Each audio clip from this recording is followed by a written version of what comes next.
What's good? What's good? What's good? All right. Welcome to Nerdcamp Sports.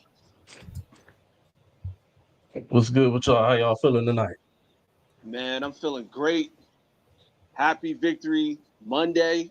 Unfortunately, but ah, gotta celebrate it when we get a win. How's everything with you guys? Everything good. Everything good, man. That's blessed and highly favored. That's about it. That's all we can be. The holiday's over. Quick 96 hours I had away from work just to go back to work and get ready for this impending snowstorm now. Y'all got an impending snowstorm out that way? Talking 5 to 8 tomorrow. Yeah, They yeah. told us 6 to 8, and man, we didn't even have to shovel. The shit melted itself. Exactly. It packed on the cars a little bit. It did stick to the grass, but it wasn't. It wasn't nothing crazy. It wasn't nothing crazy at all. But hey, welcome to another episode of Nerdcamp Sports. I am your host for tonight, Mr. R&B, and I am joined by my co-hosts, Mr. Mike Williams and Mr. Raj Ali. Yes. Let's get What's to it, going on, fellas. Let's everybody? get to it, man. Let's get straight to it. 'Cause we got a lot to So, cover, man. yes, we do. So, look, we gonna go straight into this one. 10-point underdog, the 10-point underdog Panthers, Mm, led by Bryce Young with a clutch performance, beat the Rams 31-28 this week. Bryce played good. They moved the ball. I think he had three touchdowns, if I'm not mistaken. They yes. forced Stafford to throw a few interceptions or two interceptions there. Right. One of them I think was kind of janky, but Panthers got it done, and they are ascending. They've been ascending for the past few weeks now. We haven't talked much about them because they're the Panthers, but I think now they're at the point where they have earned at least enough respect for us to talk about them now. I want to know what y'all think about them upsetting the Rams this past week. All You right. want to go first, Roger? You want me to go first? Yeah, I'll go first. Well, first Okay. off, I want to say this, man. The Panthers, they were my sleeper pick of the division, the NFC South, because I knew this was going to happen. I knew they were going to get hot at the right time, especially with their newfound gold with Rico Dow and T Mac being their wide receiver. I mean, it's almost to the point where they're looking like the Cam Newton type team that they had back when they made the Super Bowl as far as the talent goes. And their defense stepped up. Now, I'm not Yeah, saying that they're going to win or go to the Super Bowl, but I have them winning the division. I have them winning the NFC South because they're getting hot at the right time. Now, this game was a very, very weird game when it comes down to how the Carolina Panthers played. Bryce Young he only threw 20 times, but he was 15 for 20. No yeah, interception. very efficient, Played a very very efficient. efficient game, which was very impressive. And the Receiver. turn I the mean, turn the turnovers that happened with Matthew Stafford, the two interceptions, like you said, one of them was kind of weird, but I don't really consider that an interception. But they have it yeah, listed as an interception. It was right on point because it came down to a field goal kind of win, and that's what happened. hmm I mean, so if you ask me, I credit the defense for this win, and it's more or less a Los Angeles Rams type loss more than a Carolina Panthers type win. So that's my take on it. Okay, so Mike, would Hmm. you would you credit the defense more, or would you credit Bryce Young more? Because we did just say Bryce Young did have a very, very efficient game, and I think all of that ties in together. So I kind of want to know your thoughts. Like, who would you give most of the credit for yesterday's upset win over the Rams? I don't think one could have did it without the other. So without those turnovers, I don't know offhand if they scored points off the One of them turnovers? was a pick six. One One of was a them was pick. a pick Okay, so six. one was a pick six. Okay, I don't know if they. I don't recall if they scored off the other pick, which really No. wasn't Stafford's fault because it got popped up. I like Mhm. how he broke the record, then threw a pick. Literally broke the record and then threw a pick, like right after. Um, Uh, so I don't think one does it without the other. Bryce Young played. Bryce Young played like the first round pick we were waiting for. We've been waiting to see this rendition of him. You know, he got mhm. Yeah. benched for the redheaded stepchild last season. You Yeah. know, and you know, I think that did something to him mentally. So he played like a first round pick should yesterday. Yeah. And He I don't definitely think did. because had the defense did that, held him to 21 points, but Bryce doesn't score doesn't throw those. I think he threw what, 3 touchdowns, or was it Yes. 2? Yeah. It was So if he either doesn't 3 or 2. It was I, 3 or 2. I'll tell you 1 second. It was 3. 3, Okay. Yeah. Yeah. what was the And final that's what I score? had said the very, very first time. 31-28. Third. Okay, I thought it was 24 for some reason. I'm like pick six, and so he threw 3 touchdowns. So I believe that both sides deserve credit. I don't think one happens without the other.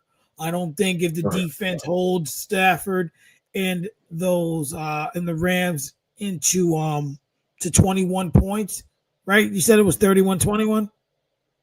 28. 31-28. 28. Yeah. Okay. But even Yeah. still, 28 points for the Rams who've been scoring at will all season. Um, I don't think one could have done it without the other. But if I had to credit one more than the other just for the sake of the question, I would say I would give it more to Bryce Young because he just played very, very well. He didn't throw any interceptions. I believe he had close to 300 yards for some reason. 298 kind of sticks out Yeah. for some reason, something like that. So I would give it to Bryce Young for the sake of the question, but I do believe that they won in all 3 phases of the game. Got you. And he did it against a good defense too. That Rams defense is top 5 if I'm not mistaken. And Yes. he had a very, very, very efficient game. So shout out to the Panthers, man. Hopefully this is a sign of things to come. But if y'all cool with it, we can keep it moving along to the next subject. Yeah, Or you got absolutely. any more piece to spit on that? No, that's I it. just want All to I right. just want to make one thing clear about the Rams before we slide forward. Mm-hmm. We know like every week it's a different day, different game. Mm-hmm. But I will say this, and I know we're going to get into Chicago a little later, but this loss is you. Those are the losses you don't want. I'm not, Mm. I still got the Rams as the pick, but they definitely need to get it together for the rest of the season because that's a loss that even though the Panthers have been playing well, that's a loss on their books that should not have happened. At least not to them. But credit to the Panthers. Especially this time of year. Right. Yeah. It's Yes. it's Exactly. December. Exactly. Time is ticking.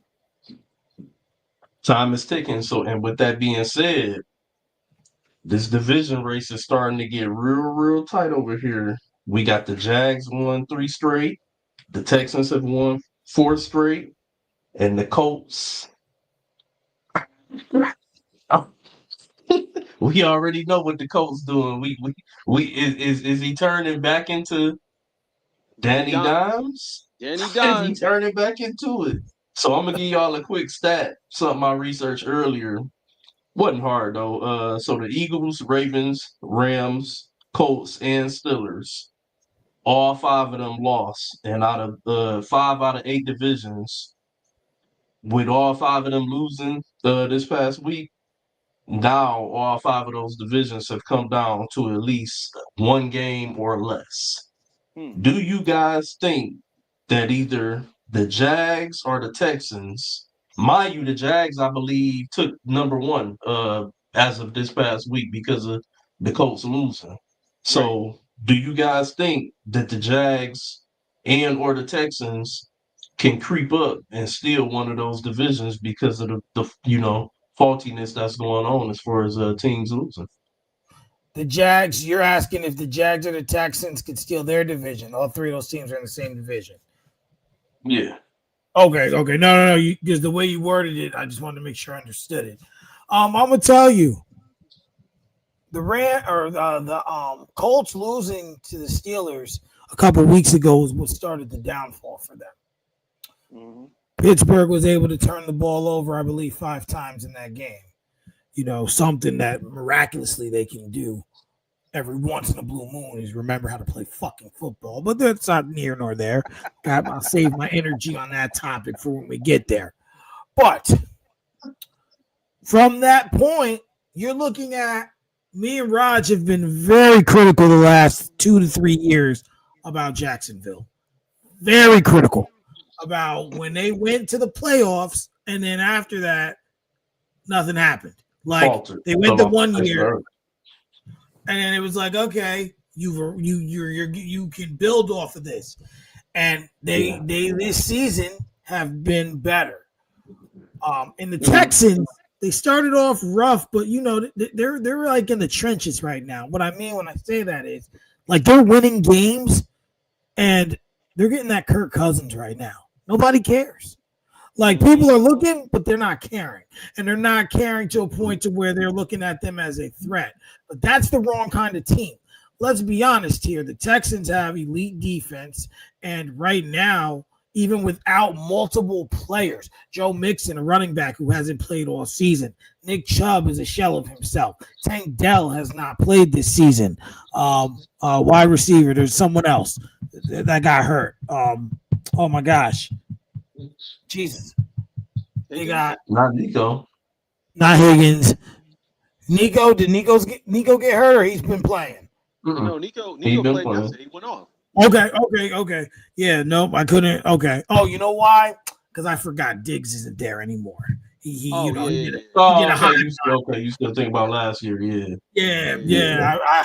Diggs had a little high by there. So when I look at this team, they definitely can win the division. But right now, if I'm looking at to answer for sake of the question, if I'm looking at it full circle, absolutely. To answer the question, yes, one of them will. Not can, will. The Colts are not winning this division, in my opinion. And when they were 7-1 and now they're 8-4, they're showing you why. Because I've noticed Jonathan Taylor's taking a step backwards, right? He's the key to that offense. If he don't play out of his mind like he had been playing those first 9-10 games, they don't win. You're not going to rely on Daniel Jones. So to answer the question and let Raj go, I believe personally Jacksonville will win this division, but it would not surprise me if the Texans do creep up and win the division. So the Texans will be your pick for the ones to win that division right now, right out, or just a sneak up, a dark horse. No. I picked the Jaguars. The Jaguars. I picked the Jaguars, but it wouldn't surprise me if the Texans win the division. So with all 5 of those divisions up for grabs, the main one we're focusing on right now being the Colts, Jags, and Texans. Who you got, Raj?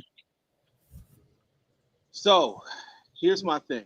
The AFC South, for me, it's like a 3-man race. Of course, you just mentioned the Jags, the Colts, the Texans, right? But there's one factor that changes everything, and it's that law firm that they just signed, Jacoby and Myers.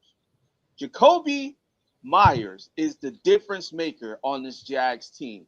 And I say that because when you look at this Jags team, they don't really have anything that stands out outside of their actual quarterback, with their quarterback play. Outside of that, what about the running back? Well, ETN took a step back in my eyes. He took a step back. And I know they do running backs by committee because they got Tootin running as well. But Yeah. I'm not a huge fan on how they're running now in with their game. Like last season, they did it perfect. ETN was like a monster out there, Yeah, you he know. was a monster. But I don't know what happened. I don't know if they dialed back his carries. I don't know if they change up the playbook. I don't know because I don't watch enough actual Jags games. I watch a couple of Jags games this season, but I haven't watched every last single one of theirs. But when I look at the raw numbers and see ETN only getting 12 carries for 28 yards, that's not impressive to me, especially Right. when one of his longest yards was 6 yards. And then you have Tootin out there. He had 8 carries for 17. That's not enough. If you're trying to destroy a team, and I know they play the Tennessee Titans, but if you're trying to prove something and win this division completely, you got to go out there and show that, hey, I could put up at least 50 yards as a running back, and give him at least 20 carries. But he only had 12. So, but this wide receiver, Jacoby Myers, one of the best wide receivers on the team now, and he just showed up last week. He had 6 receptions for 90 yards, and he even got a 50-yarder for one pass. So it just goes to show you Yeah. that's the difference. Trevor Lawrence Yeah. needs that wide receiver, and That it can kind make of wraps plays. that can make plays exactly, open up the field. But not only Yeah. that, like we said about Danny Jones, how many times we gonna say it? He went back to reverting back to Danny Dimes. I had faith in him. The first few games, the Mm-hmm. first few weeks in this season, I was like, man, maybe he just needed a new change of environment. Scenery. Maybe, yeah, scenery. Have enough people out there that believed in him. The coach believed in him. Jonathan Taylor was going off, but the difference is Yeah. he don't really have that wide receiver one. Pittman is not that guy. He's good. He's a serviceable wide receiver, but he's not a top wide receiver. He's not even a top 30 wide receiver. So it's kind of hard to make Danny Dimes who he can be if he's not playing with a good wide receiver like he did when he was playing in New York. So in Well, my it's. opinion, yeah, go ahead. I'm sorry. Mhm. No, I was gonna say it's interesting you say that though And about Daniel Jones because. real quick, shout out to his tight end, Warren, because without Yes, him, he would not be able Yeah. to do it. Because Daniel Jones cannot throw down the field, which is why that's fact. when I was doing my one fantasy league and people were like, you're picking Warren, I'm like, you watch. He's going to be that bailout option. And sure as shit, he's been that bailout Mhm. option all season for him. That's fact. But what was Yeah. you going to you saying something, R&B? No, I was just gonna say that it was interesting that you brought that up about Daniel Jones. That I would want to ask y'all just a real quick question. Does Yeah. this now show that with Jonathan Taylor not having 300 yards and three Mm-hmm. touchdowns or 200 yards and 3 touchdowns or whatever the case may be, um, and Danny not being able to get it done or struggling, does this now show that all along that this has been a hoax? That he was just nothing more than a beneficiary to great play around him, mainly from the running back. That's a It good question. shows me that they only know how to win one way. Shows me Right. they don't have versatility to win in more ways than that way. So if they And are running the ball and they're got a lead, they're elite. They're a top 5 NFL team. But now you get behind and you don't have the run game to work. They don't know how to adjust to make Mhm. better results for themselves. Mm. So It's when you only sound have like one you way just to, basically sound like you just basically just kind of answered the question though by saying like he not that good without Jonathan Taylor. That's basically what you just said. Yeah. right, so until and Rogers' point's correct as well, they don't have that wide receiver, but that Mm, don't matter. That's not here nor there. You got to find a way to win these mm, games. And when you yeah. have a year in the AFC where it's really up for grabs, like Yeah. we went into Mhm. this season talking about the Ravens and the Bills, right? and because Kansas City we knew was going to take somewhat of a step back, right? And now you looking at teams like Jacksonville ascend, and you looking at the Texans even ascending.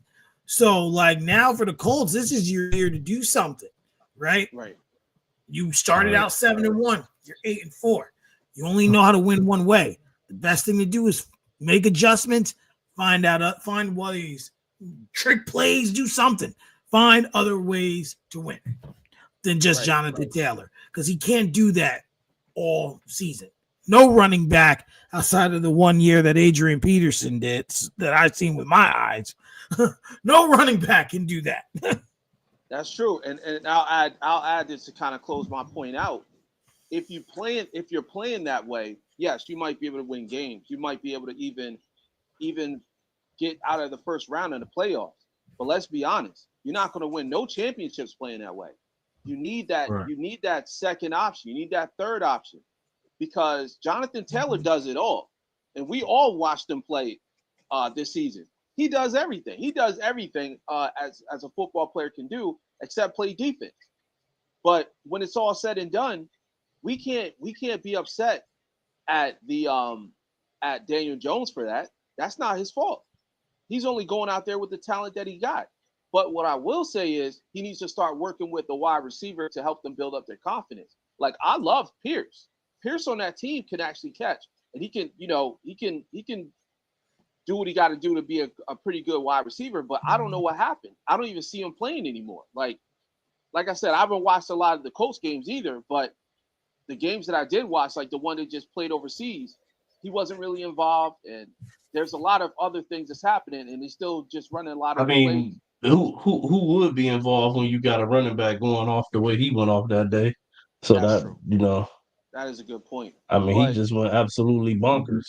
They got to find a way to implement something, because it's all about confidence at the end of the day. If wide receivers don't get enough touches, we watched it in Philly. If they don't get enough touches, they start acting like divas. So that's my take. So I'm glad you brought up confidence, because there's a team who is very, very confident right now, and their confidence continues to grow. This team is averaging 180 yards rushing a game right now, and they just went down to Philadelphia and did something that a lot of us did not think that they were going to do, which was punch these motherfuckers in the mouth. Gentlemen, the Bears are the number one team in the NFC right now, with the top seed at 9-3. I got a simple question for the both of y'all, and I'm gonna come to Mike with this one first. Can they take it home? Y'all know I've been asking about the Bears for quite a while this season. Every week I've been saying, is it time to believe? Is it time to believe? Is it time to believe? Can they take it home? And I assume you mean, can they win it all, the whole thing? No, just the NFC, because they the number one team in the NFC right now. Saying, since the Rams lost. Can they win the number one seed? I don't see why not. And I've been, we've been watching the NFC closely. I'm just trying to pull up their remaining schedule real quick. I don't see why not, but I'm gonna tell you, 2 of the next 3 games is going to determine that, because 2 of the next 3 games is against Green Bay, with a game against Cleveland in the middle, a game against the 49ers, and a game against the Lions in the season. So they got a lot to show, because we know Green Bay's been playing good defense all season. We know what Mike has done to revitalize that defense. I look at Cleveland. Yeah, offensively they can't get their head out of their ass, but defensively we know what they can do. 49ers, even with all these injuries, they're 8-4. They're still playing good offense. They still have good defense, and the Lions took a step back this season, but we know what they're capable of. So, can they, for the sake of the question, get win the division? Yes. Will they? In my personal opinion, I'm going to go against the grain and say no. You don't think they can be the number one seed in the NFC going into the playoffs? I don't see it. I do believe for some reason, and I'm not ready to jump off this bridge yet, but I do believe that Green Bay will win this division. I do believe the Rams will be able to get back on track. Win the NFC North? Yeah, the Green Bay's only one game behind them with 2 games to play against Chicago. It can still happen. You got to remember so that. We mark it. Too. Yeah, but that's going to come into factor at the end, I believe, possibly with the Lions. Yeah, with the Lions. The other thing is this. They still got to lose a game they ain't supposed to lose as well. Chicago been winning for a while. We just seen the Rams lose a game they weren't supposed to lose. Just like tonight, the Patriots, they might lose this game because they ain't supposed to lose. That's true. They're due for a loss, and that loss is going to be damaging. Now, if I'm Chicago, of those 5 games, I want to lose to Cleveland. That's the game to lose because it's in the other conference. It affects you record-wise, but not head-to-head. So, but you don't. I get where you going real quick. I get what you mean with the record-wise and not head-to-head. But with things being such a tight race this year, with all of these teams and everything being so it's so tight right now. You fuck around and lose one game and you in the hunt. You could be number 2 and drop to in the hunt. Yeah, you're right. That's why you really want to drop that. I'm asking you, Mike, as a question. Well, if you're looking, okay, so you're looking at, you said the number 1 seed was the question, right? Not the division. Yeah, just the number 1 seed. But obviously, if they won the number 1 seed, they would win the division. Yeah, right. Yeah, of course. So, to me, it's kind of like, you're right. You don't want to fall into that, but the thing is, I want to just kind of look at this season for them. Okay. They lost to the Vikings. They got killed by the Lions. They beat the Cowboys. They beat the Raiders. They beat the Commanders. They beat the Saints. They lost to the Ravens. They beat the Bengals. They beat the Giants. They beat the Vikings. They beat the Steelers. They beat the Eagles. So to me, there's a lack of adversity here. They've beaten more bad teams than good, which is why these last 5 games, 4 of these 5 are going to show what they have. Can they get the number 1 seed? For sake of the question, I believe they can. My opinion is the Rams are going to get it. But they do definitely have a shot. But they need to win. They need to at least split with Green Bay. That is important. Because if you lose both of these games to Green Bay, and we seen Jordan Love on Thanksgiving, that's the guy I thought we would see all season. That guy we seen on Thanksgiving was someone possessed by something else. He was smart. The spirit of Aaron Rodgers showed up. Yeah, exactly. Remember the Boondocks episode with Stink Meaner?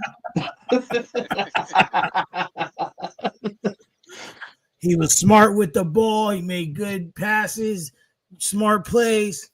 And if that guy shows up against Chicago, Chicago's going to be in for 2 long nights. I think he just needs to be more consistent and aggressively consistent. Because if you look at it, Jordan Love's numbers, he got 18 touchdowns, only 3 interceptions on the season so far this year. That's actually a fucking great touchdown to interception ratio. The thing is you need more touchdowns because you only got 18 when, all the other winning team quarterbacks, even Sam Darnold, I think, got like 27 or 28. Damn near 30 by now. You know what I'm saying? So I think that's what he just needs to be more consistently aggressive and take care of the football. But switching it back to Raj. Yeah, same question for you, my friend. there's 3 games in here where Love has no touchdown. So if you even were to get 2, even if he were to get 2 in each of those games, he would have 25 touchdowns for the year. But go ahead, Rod, your turn. There you go. I'm gonna have to agree with Mike. And I mean, as much as I want to believe in the Bears, I just know that there's more talent on the other side. And I know that Green Bay is one of those teams that you don't want to run into any time of the week, any time of the year. And they play them twice in the next 3 weeks. The Bears and the Green Bay play each other in the next 3 weeks twice. Are we going to have eyes on that? Yeah, that's going to be a very, very important game. Now, just kind of trying to be a little bit contrarian with this take. Now, let's say they split it, right? Let's say that the Bears win 1 and Green Bay win 1. Then we got to look at the other remainder of the schedule and see what's happening after that. And if it comes down to, like I said, that tie game, that's going to play a huge role in taking that number 1 seed. Because that's the reason why I don't like tied games, because that can go either way. And there's another factor in this whole situation too. Even though they're not in the same division, they're still fighting for that number 1 seed in the NFC, and that's the Philadelphia Eagles. And the Philadelphia Eagles quietly got an opportunity to fall because they're not playing good. But there's a team right behind them that I think we all need to sit back and watch, because they figured it out on the defense by getting all the Jets players that they could possibly get. Like, you know what I'm saying? So on the defensive end, we got the Dallas Cowboys. Dallas Cowboys is getting hot. They won getting hot. You know, so that's all they're missing. They was missing that defense. They went out, they found some good defensive players, and now you got Pickens and CeeDee Lamb going off with Dak Prescott. Yeah. So we'll see. This is going to be a very, very, very interesting, wide open NFC. And I hate to say it, but it's unfortunate that the Buccaneers, the Tampa Bay Bucks, they're not doing what they're supposed to do when it comes down to being dominant. No. They're 7-5. Not at all. Not at all. Because we all thought they was going to take it. We was like, yeah, they're going to be a number 1 team because Baker was hot in the beginning of the season. So now he hurt. Yeah, now he's hurt, and there's a whole bunch of other stuff that's happening out there in Green Bay. I mean, in Tampa, because you got Michael. Oh man, that's lost his Penix. Name. What's that? Michael Penix. No. The wide receivers for Tampa, that's hurt. Evans. Mike Evans. Yeah, you got Mike Evans injured. And there's a lot of other things that plays into it. Like, you know, there's so much that happens towards the end of the season. It pretty much comes down to who can stay healthy. So that's my take. I think that it's going to boil down to the 3 teams. It's going to be Green Bay, the Bears, or the Eagles. But if you had to get an answer out of that, I will have to roll with Green Bay. Green Bay. Okay. Yeah. All right, I hear you on that. So I got Mike. I want to caution you. If your wife is nearby, ask her to bring you a cup of ice water and a towel. Oh no. She's sleeping. She's snoring. If she awakens when you finish, maybe you might need a shoulder rub or something to calm you down. But I do got one more thing to talk about before we piss Mike off and let him go on his rant. Yeah, he might go. Ladies, he might blow a gasket on that one. He might blow a gasket, so I'm giving him one subject to prepare himself. No, you're not lying. Gentlemen. The Vikings quarterback woes have been like, whoa. Yesterday they started their other rookie, Max Brosmer.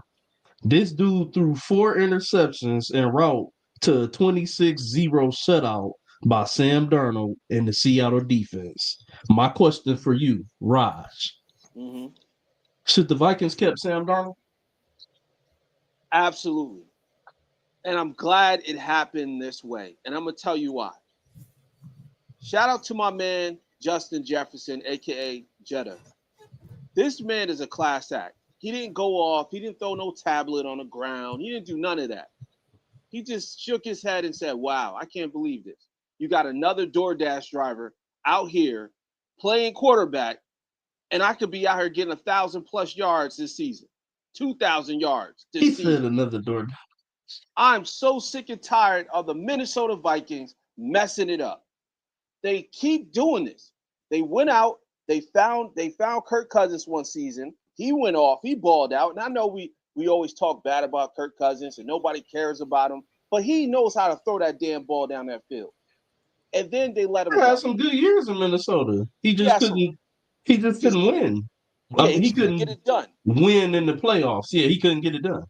Yeah, and that's acceptable because you know what? You're going to have those moments where you're not going to win all your games, and that was it. But at least Justin Jefferson was able to catch and was able to run and do what he does best, right? Get touchdowns. Now they Right. let Kirk Cousins go. Then they went out, found Sam Darnold, and I wasn't a fan of Darnold when he came to the Jets. Matter of fact, I wanted him gone faster than anybody else. However, he went over to Minnesota and he balled out. He played Yeah. football the way everyone's seen him when he was playing in college. So Yeah. I gave him credit. I said, you know what? I'm not a Sam Darnold fan. I probably never will be a Sam Darnold fan, but I'm glad he's getting the type of recognition that he's getting. So Yeah. somehow, some way, they found a way to get rid of him and not re-sign him. Incredibly Mhm. stupid. Then they go out and they do this carousel of quarterbacks. They got J.J. McCarthy, which we know, and you know more than I do, R&B. You out there in Michigan. Mhm. He's not Mhm. that guy. He's not that guy. He wants to be that guy, but he's not that Can guy. I can I respond to that Yes, real go ahead. quick? I won't be long. No, it's fine. When Minnesota took J.J. McCarthy in the top of the draft, everything that they raved about last year going into the season before he got hurt, I bought into it.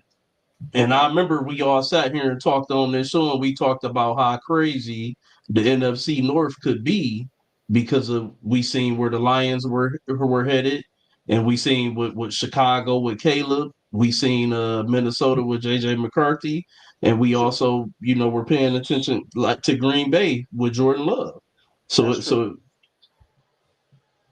what I'm getting at is the reason why I bought into it is because Michigan is a run heavy offense in college. Right. They are have always been the type of team that they're going to run the ball down your throat, but they also normally try to keep a quarterback that can make the requisite throws that are needed to be made at the times that they need them to make it. Okay. And that's what brought JJ McCarthy his popularity because the time that he spent here, mainly, for 2 years chasing the national championship out of the four, Hmm. saying he was very good at that. Like he was accurate with the ball. He can make the throws that you needed him to make. Now, of course, he had bonehead plays because when you a college quarterback, you young, you gonna have bonehead plays. You know what I'm saying? Right. So it was times where we were like, "What the fuck?" But overall, we could see the dude was talented, had some mobility to him. So when I thought matching him with Kevin O'Connell, I'm like, this shit's gonna fucking be crazy because JJ McCarthy is now gonna be unleashed because now he's gonna have free reign to do more and not have to just hand it off 25, 35 times a game like he was doing for Jim Harbaugh's offense in college. So Right. that's why I bought in and I felt like a lot of people bought into that. We thought JJ McCarthy really could be unlocked in Minnesota. I don't know if he's hurt. I don't know if last year just was such a bad toll on him that it just has affected him this year mentally. I don't know what's going on, but this Hmm. is definitely not the. I didn't think he was a number one overall pick or some shit, but this definitely not the JJ McCarthy that the Michigan fans thought he could be matching up with Kevin O'Connell in Minnesota. Right. And I'm glad you said that because, like you said, his system that he's used to playing in was a run heavy offense. And that's also the reason why I thought he would be perfect for the Jets because we had Mhm. Brees Hall. I'm like, okay, so we got the running back. All you got to do is just do those short slanted passes. Just get it, Yeah. get those dink and dunk type passes down the field, and we're gonna find a way to win because we don't have nobody throwing the ball. I mean, look at Justin Yeah. Fields. He had 6 yards one game. I mean, 6 yards. 6 yards. I had to like look at the stats a few times. I'm like, wait a minute, 6 yards. But anyway, I say all that to say the Minnesota Vikings, they got to figure it out. They got to figure out their quarterback situation. They got to figure it out fast because if they don't figure it out, Justin Jefferson is gone, and I don't blame him because he's too much of a talent, too much of a generational talent for you to just let him walk out the door because you can't get a quarterback that can actually help you win. So that's my take. What about you, Mike? Should Minnesota have let Sam Darnold walk out the door to Seattle last year? So let's backtrack just a smidge here. Go back to when Brett Favre left Green Bay and went to Mm-hmm. Minnesota. He went there. He played, I believe, 2 seasons there. And he He went to played. the Jets first. Yeah. Oh, yep, that's right. Yep, he did do the Jets first for a He season. pulled. He did the Aaron Rodgers before Aaron Rodgers. Yeah, basically. And then he went to Minnesota, but did 2 seasons there. Yeah. And he played pretty well. I think they went to an NFC championship game, if I'm not The first year, mistaken. yeah, first year. And then, in the second year he played good, but he wasn't as good. He was another year Too beat older. up. Just Yeah, beat down. Then they had the bounty game, and they yeah. the Saints tried to kill him. Like it was just wild. And then you kind of look forward. You look through those Kirk Cousins years, and and just having serviceable quarterback play for while he was there. He was a very serviceable quarterback, pretty good stats. We've gone over them over on Don't the forget show. the Case Keenum. Case Keenum had some good time there. So we know, and then you brought in Darnold, who when he got there, no one really expected him to do much, but he came, he balled out. Unfortunately, they were eliminated in the first round by the Detroit Lions last season. But you wanted to believe, they wanted to believe, I should say, that JJ McCarthy was their guy Mm-hmm. because you drafted him in the first round. So when I tell people now, it's not like a few years ago when you could draft a quarterback or any guy, let him sit back there and then throw him in after he's been seasoned, which is why I believe Mm-hmm. that Green Bay had a kind of easy transition to when Rodgers left to Love. Love came in and was able to pretty much do the job. You didn't have to worry about these woos and this and that. Like he's been very good for you guys since coming in. But now, especially when you take someone in the first round, you have to justify that. Yep. You have to. Now, we know that he missed last season. He was hurt. And he's been hurt this season. So he tells me he's injury prone. That's number one. And number two, for the sake of the question, hell yeah, they should have kept Sam Darnold. Hell yeah, should have kept his ass right there. You telling me that it was going to cost you $100 million to keep him there? If you would have told me that, and listen, what he's doing in Seattle, once again, it's kind of like the take I made with that Panthers game. One couldn't do it without the other. Right. Without that defense, Darnold ain't going to be able to do it on his own. But that's a full team effort, that team. It was like the perfect fit for him. So, but the Vikings, listen, and to Roger's point, Jay Jettas it's over. Like he ain't said nothing. He ain't been acting like the brown boy over in Philly. He is related to Antonio. So, some of that, the DNA cells are the same. But he definitely, if he there's a chance to leave, and there's someone who can help him win a championship or play at a high level, he's out. And a lot of teams would be going after him if he does leave. So yes, the Vikings should have kept Sam Darnold. This one is very interesting because I pretty much agree with you guys that they should have kept Sam Darnold. But it's hard though because, like you said, the number one thing that you both kept referencing to, they drafted this dude in the first round, top 10 pick, Right. top 10 pick, first round. And not only did they draft him top 10 pick, first round, he was wooing, what I'm saying, everybody before he got hurt. We remember all of the stories that were coming out of Minnesota's training camp last year. JJ McCarthy this, JJ McCarthy that. We wasn't hearing shit about Sam Darnold.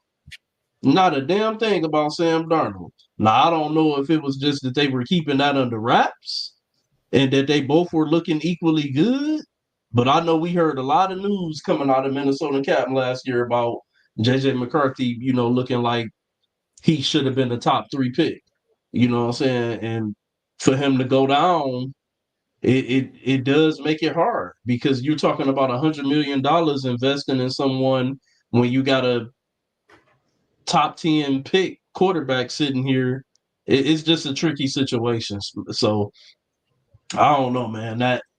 That's a tough one. And that's why those guys make the big bucks because you got to really sit back and evaluate and try to figure some shit out when you talk about those type of moves. You know what I'm saying?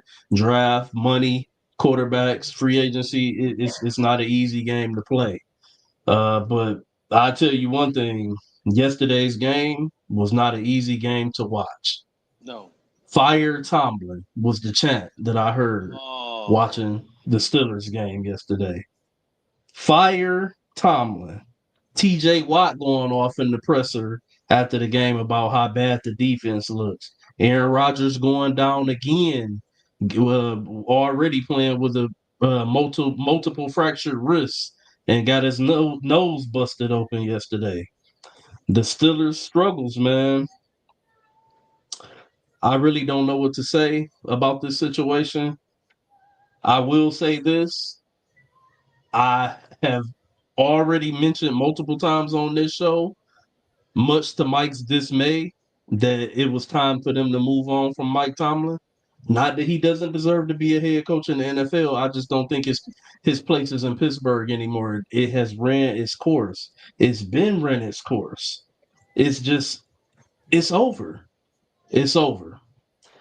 And I was the one that had been sitting here faithfully week in and week out saying that they were going to win this division, that I thought that they still could win it.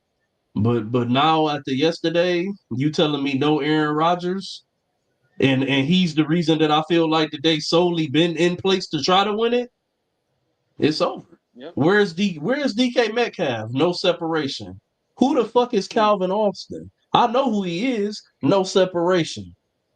TJ Warren, a new invented running game. Bullshit. You just trying to throw a bunch of screens to the motherfucker because he can't run it between the tackles. The offensive line, dirt. Defense, ass as fuck. Until last week or 2 weeks ago when they got ready to go against the Colts. Now they wanted to, or were they really that good? Or was that really just Daniel Jones turning back into Danny Dimes at that time? Did they catch him at the right time? He was always already on his descent. I don't know what's going on in Pittsburgh, but I'll leave it with this. And then I'm going to get a flow to Mike, and we'll finish it off with Raj, because I know Mike probably going to be a minute.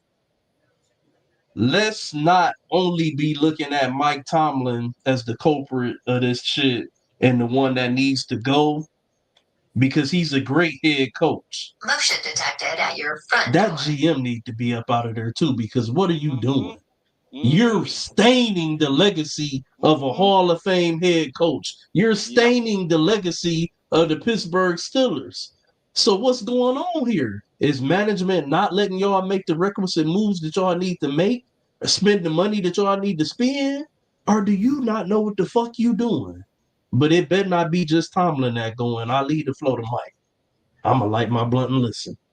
Before Mike goes, I just You got you one thing you to say, if you want to and go that's first, it. Raj, go ahead. Yeah, real quick. R&B, you hit the nail on his head right there. When you said it shouldn't just be about Mike Tomlin, it should be about the GM. And I totally agree because you know what? He's not doing the shopping. He's not buying the groceries. He's only preparing a meal. And at the end of the day, I knew the way this team was constructed, it wasn't built to go 18 weeks like this. This is Yeah. insane. I mean, yes, you got the talent. You got all the players you need, but can you last the whole entire season? And the answer is absolutely not. So I'll let you rock, Mike, because this is messed up. I know they're saying fire Tomlin, but they need to go fire that GM first because he put this trash ass team together instead of going out there and finding some real talent for Aaron Rodgers to throw to and for him to be protected by. And you traded George Pickens. Exactly. And he's going off. You trade George Pickens. It's a mismanagement of this roster, bro.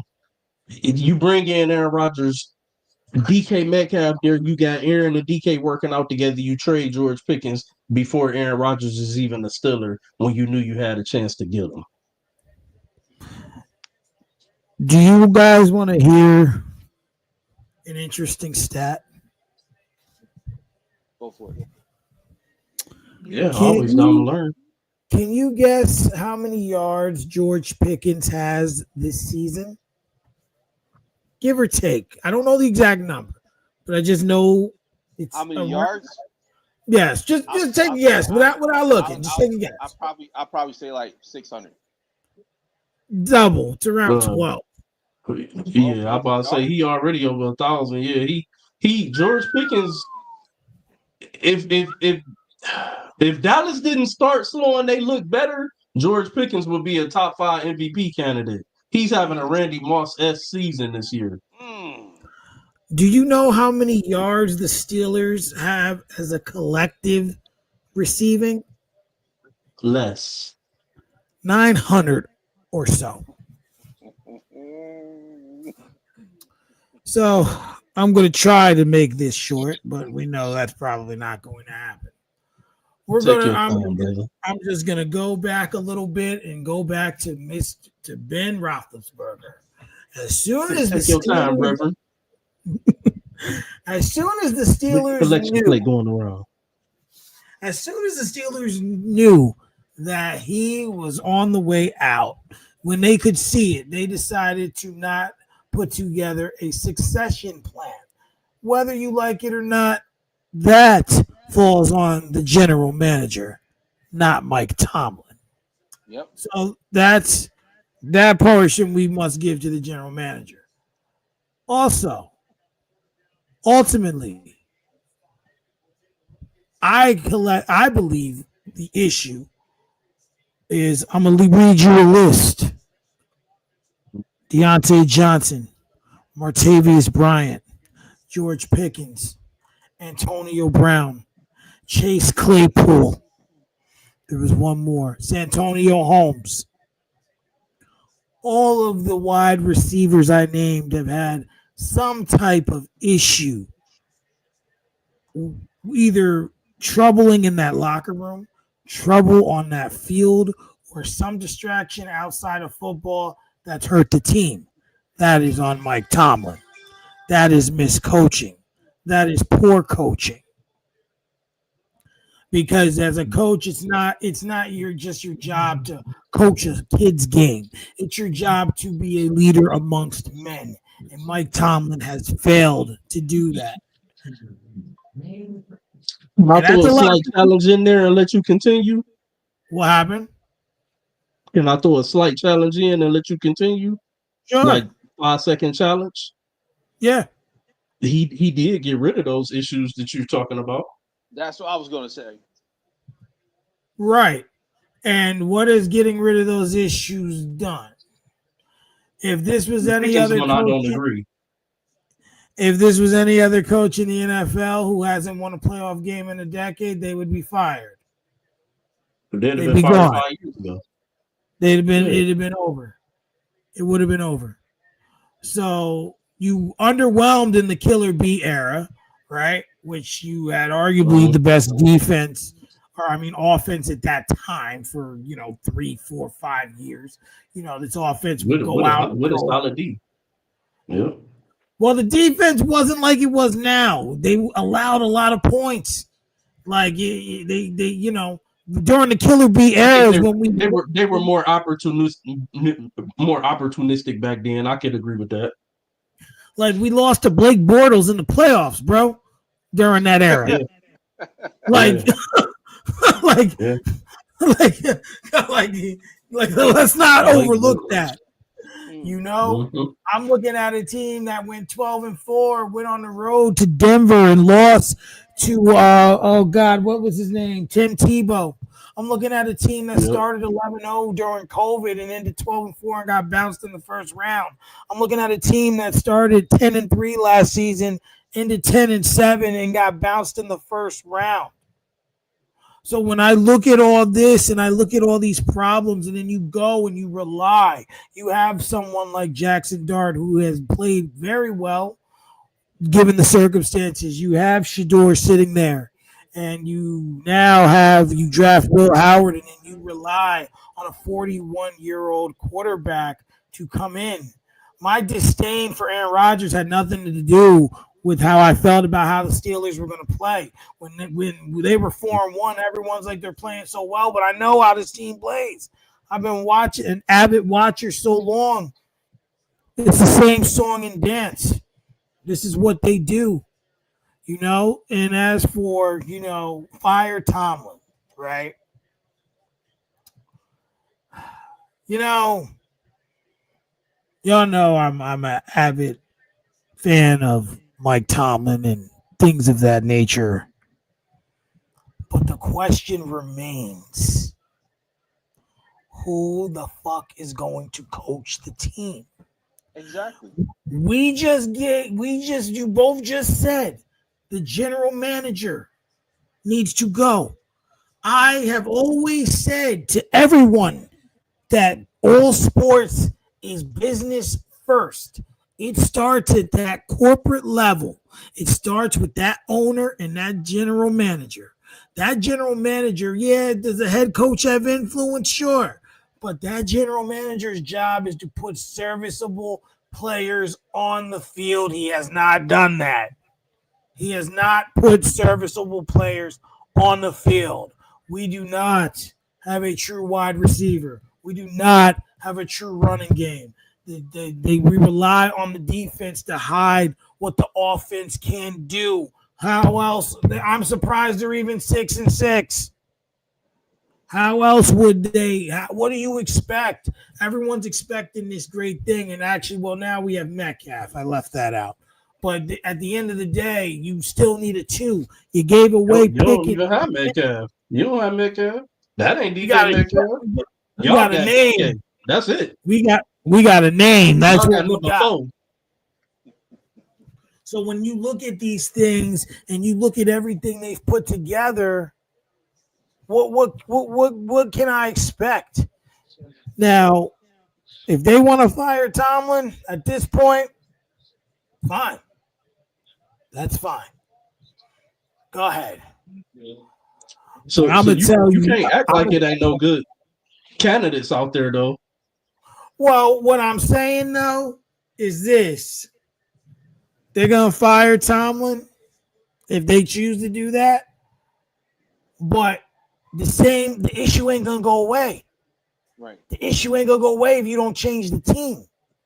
If you don't get players on the team, if you don't get succession plans when players are going to retire or leave, if you don't do those things as a team, you're not going to get better. Doesn't matter.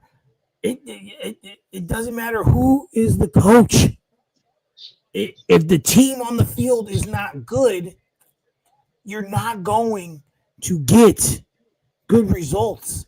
And the other thing I'm going to tell you, though, why I believe Mike Tomlin will not be fired. Bill Cowher had 4 straight losing seasons. I'm going to challenge that, but continue. Bill Cowher had 4 straight losing seasons as the Pittsburgh Steelers head coach. 4.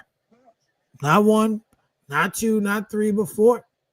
Bill Cowher won a Super Bowl on his way out. They didn't fire him. He handpicked Mike Tomlin. Right. I believe that they take pride in only having 3 coaches in the history of their franchise. Now, I do believe, though, changes need to be made, which is why I'm not saying they should fire Mike Tomlin. But I am saying you know that. What? Hold on. Pause. I want to know Mike's opinion.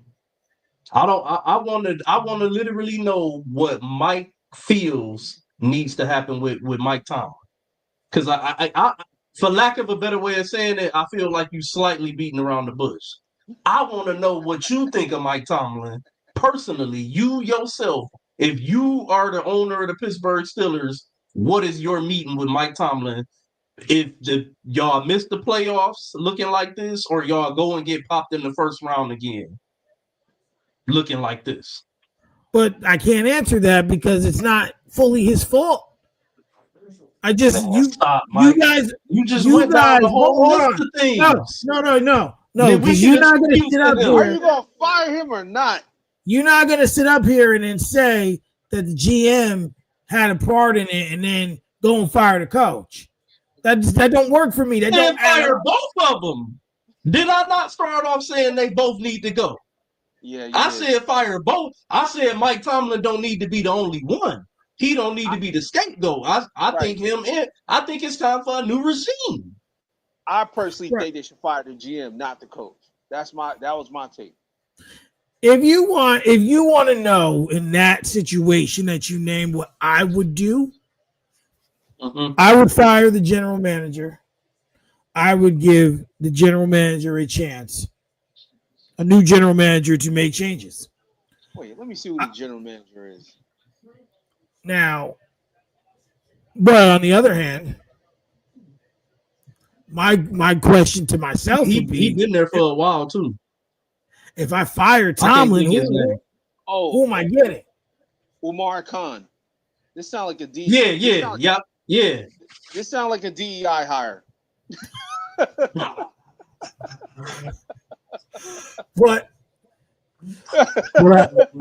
Oh my God! But Jesus Christ! Sometimes we gotta fire these niggas. Let's keep it 100. Sometimes we gotta fire these niggas. Get them out of here, man. Get them out of here. Pack them up. Like I can't. He destroyed that team. He playing Madden right now, and he one of the dudes that like to draft and build the team from nothingness. And he said I'm gonna start all over. He said I'm gonna start all over. I'm gonna do a fantasy draft real quick. I'm gonna start with Aaron Rodgers and give him no receivers. Come on now, NFL. Roger. Do you not consider it mismanagement to trade George Pickens when you trying to bring in Aaron Rodgers to be your starting quarterback, knowing that he's 41 and he's going to need all of these requisite weapons in order to give you the success that you're looking for, which is what we thought would be somebody that could take care of the ball, score enough points, and play solid defense to win games. That's poor. You also attribute it to the he might have got rid of these problems, but these problems did persist, and they have been noted where we've seen people talking about certain issues that were in the locker room that Mike Tomlin let go. That he kept shit under wraps. He kept it under wraps because that means he was letting something go on. You know what I'm saying? And eventually it got to a head to where it no longer can happen anymore, and something had to happen. That's also mismanagement. And then at a certain point in time, it's time for a new voice. Like, yeah, they do go to the playoffs every year. Yeah, he's never had a losing season or whatever. But at a certain point in time, that shit become played out. It got to be about winning, and they're not winning in the Pittsburgh way. They don't even have a good defense in the running game, which is normally something that's a staple for Pittsburgh football. They've just gotten so far away from this quote unquote the standard, and it's looking like it's you said what's some names that's out there. Brian Dayball, who I think the Lions should look at for offensive coordinator at the end of this season. I think that he's a candidate that will have some teams looking at him because there's belief that he is a good coach. Uh, and that the Giants were just a a mediocre show or whatever. There will be some candidates that come about. It could happen. Maybe. I just, like I said, right now, I just don't think there's talent. But if you want to look from a full perspective, if it's me and I'm looking at it, I would say it's time for a new voice. But I want to get on real quick to yesterday's game. Because too many times have I seen the Steelers this season play one good half of football, and it'd be the first half. Score was 7-3 at the half. 7-3. Pittsburgh played Allen well. They held Cook down. Played good football. And then what happens to start the second half? They clunk Aaron Rodgers. He fumbles the ball. They scoop it. Touchdown. I said, game's over. It's over. I knew it. I knew. Y'all saw it in the text. It was over. I knew that momentum shift was happening. That's all I needed. And then Josh Allen decided to become a surgeon at that moment. Then they let him get the record on us, most rushing touchdowns by a quarterback over Cam Over Cam Newton. Yesterday's game was pathetic. Baltimore gifted you. They gifted you. They handed you the keys back to the castle. They said, "Here, we don't want this." Joe Burrow came in and screwed us on Thanksgiving. It's yours, Steelers. All you have to do is win. All you have to do is win. And then handle at least one game against us, and pretty much you could win this division. But no. It's bad. And at this point, just give up. Go on a full rebuild. Get rid of the GM. Get rid of the coach. Throw Will Howard in. See what he has. Who cares? Who cares at this point? Throw the whole team away. Pack them all up.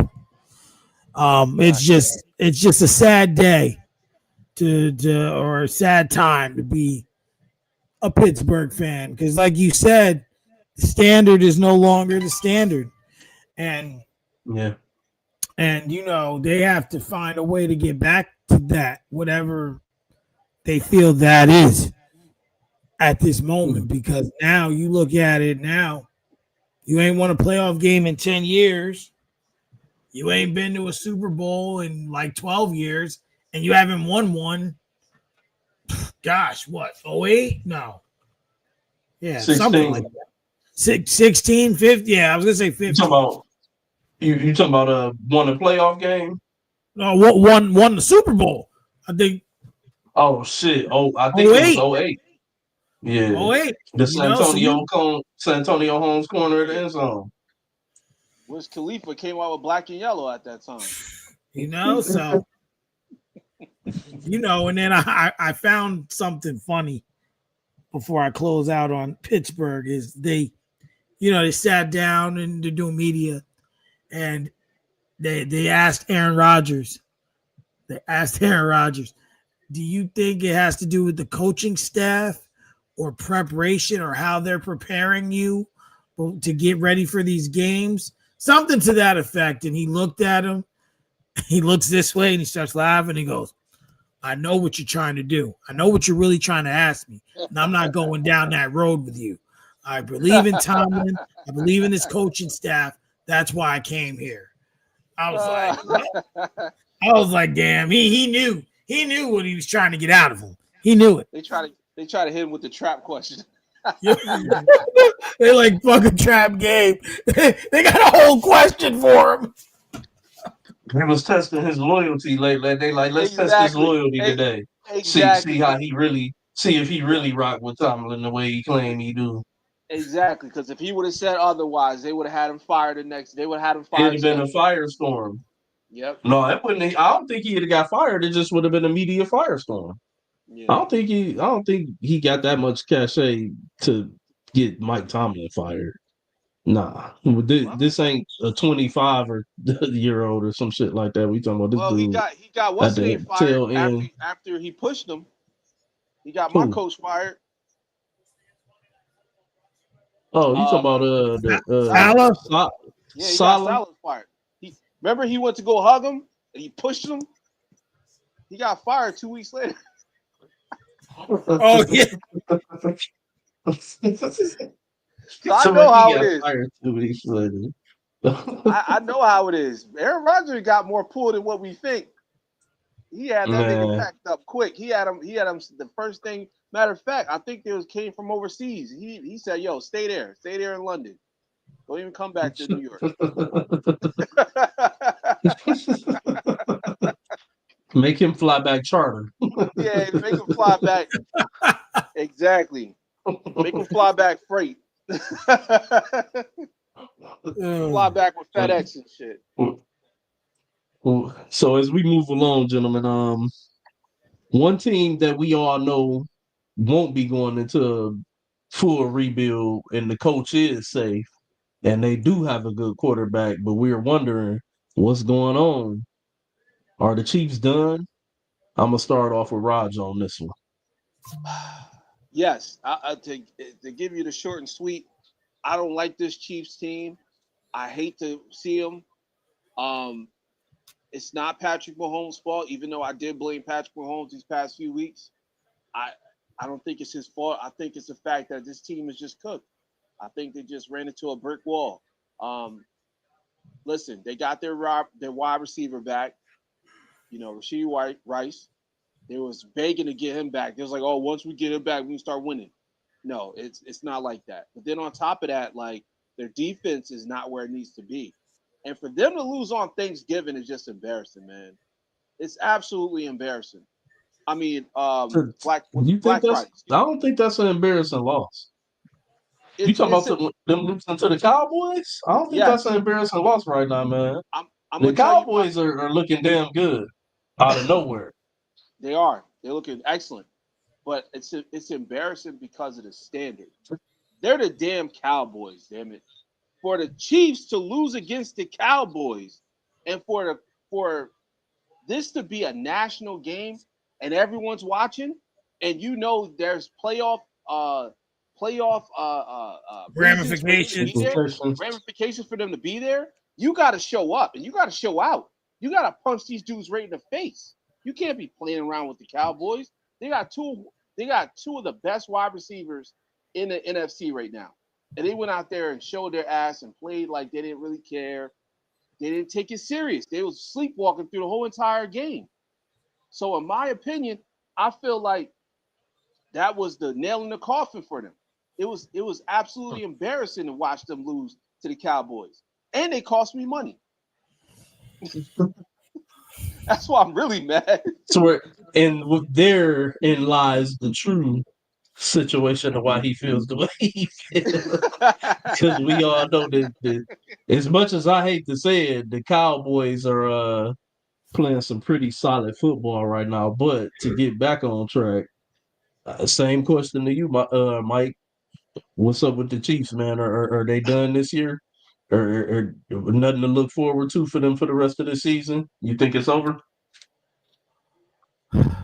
Unfortunately, it is over by virtue of head-to-heads as well, not just even playing. So even if they are to keep winning, their head-to-head matchups could bite them. They lost the game to Jacksonville. If the Colts if the Colts win the division, and Jacksonville's the wild card and they have the same record, they're ahead of them. Yep. Denver's looking like they're going to win this division. The Chargers will be ahead of them. There's They got a game against the Texans coming. I think next week, 8:20. That's a big game. That's a big game. Like a few weeks ago, this game didn't look so important on paper, but now it's a big game. It's unfortunate because now you look at this team has always been predicated on finding, like, you know how I said the Colts only know how to win one way. The Chiefs have always found a way. Whether it was, on the heroics of Patrick Mahomes, whether it was, some random running back, breaking off for a run or a trick play or whatever. But everything they've done, they've been figured out. Their defense looks very putrid. And 28 points, 4 touchdowns. Mahomes looked like Mahomes of the few years ago against Dallas. But, throwing up 28 means nothing when your defense allows 31. So, for this season, pack it in. They're not going to pack it in. I know they're going to compete, but they're done for this season. And that's okay. Because Patrick Mahomes in 5 years has already created a Hall of Fame career. And I'm not writing him off into retirement, obviously. And I do believe that the Kansas City Chiefs are the Golden State Warriors of the NFL. I truly believe that. And he's Steph Curry. Right. And I believe that after this season, Andy Reid will return. Obviously, Chris Jones is under contract. Mahomes ain't going nowhere. But I do believe that they will go out and find a way to get better. They need to upgrade the running game. And you need to upgrade your wide receivers. Winning, when they lost Tyreek Hill, people were like, it's over. What they go out and do? They won. Rebuild year. And then they went out there with a worse team the year after and won again. And then went last year, and they were not good last year. Let's call it what it was. I think that the team we seen last year is the same team we're seeing now. But the reason why this is being highlighted is because last year they were finding ways to win these games.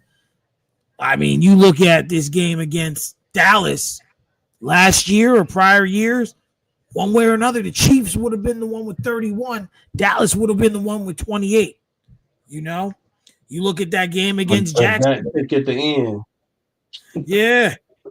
You look at this game. Hold on, I'm just going to pull it up. You look at their game against Jacksonville. That's a game they would have won. It's just, you look at some of these losses. Eagles, they just look flat. That's a game they would have won. They lost. And it's not like they're getting killed. They lost one game by 6. One game by 3. 3. Where else? They lost to the Bills by 7. Broncos by 3. Lost to the Cowboys by 3. So it's not even like they're getting blown out or killed. They're in every game. They're there, but they just can't win. And now 8:20, you got the Texans, then the Chargers, the Titans, the Broncos again on Christmas night at 8:15, and then the Raiders to end the season. They need to find a way to go 5-0 in those games and pray to God that other teams lose. Because they need to, like I said, they need to pray to God that the Jaguars win their division because they would have the Colts in a head-to-head matchup. They need to hope the Steelers find a way to win. They'd have the Ravens in a head-to-head matchup. But other than that, just based on head-to-head, the season could be over for them. I think the Chiefs are done whether they make the playoffs or not. I think they're done for this season. But Mike highlighted a couple things. We know Andy Reid will be back. We know Patrick Mahomes will be back. We know we got big Chris Jones on the other side there to anchor that defense. So those are three major building blocks that you have to go for. There's still talent on this team. I think this is just going to be one of them things, easier said than done, but a simple retool. Right. Not Kansas is now at the point where if they want to prove of being a great franchise of this era, now they're at the point where they have to do the requisite things in order to be considered one of the great franchises of this era, which would be knowing how to retool once it's not working the way that it was working, how you were winning before. But being able to quickly retool and then get right back to winning ways while you still have great young talent. You have great young talent in Patrick Mahomes. You have some great young talented receivers. They're gonna have to address the tight end because we know Travis Kelce will probably retire at the end of this season. And like Mike said, they gotta upgrade that running game. I got one for you guys. Derrick Henry's a free agent after this year. We all see that this experiment with him and Lamar Jackson did not work out. I don't see Derrick Henry retiring. It would surprise me if he did. Does he take his talents to the NFC and see if he could join a powerhouse in the NFC or a team in the NFC that might be a piece away or a running back away? I don't know. But if you would tell me if I was Derrick Henry and I'm a free agent this year, if the Chiefs willing to give me a meeting, I'd take it to see what they talking about because I don't give a fuck how old he is. Derrick Henry's still Derrick Henry. You know Right. what I'm saying? Like he's still Derrick Henry. And they that don't mean that you still don't draft somebody in the draft, of Right. you know what I'm saying, to go along with it. But hey man, I would consider, taking a look at Derrick Henry if I was the Chiefs.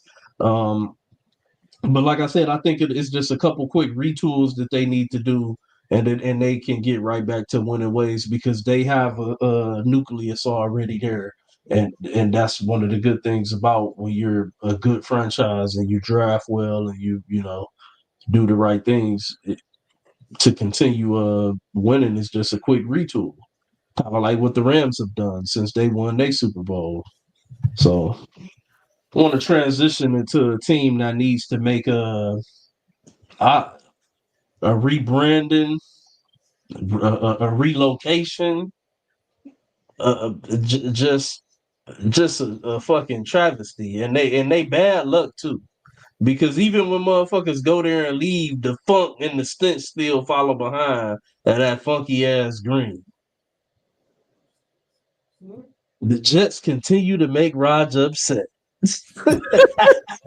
especially titled by Mike Williams himself.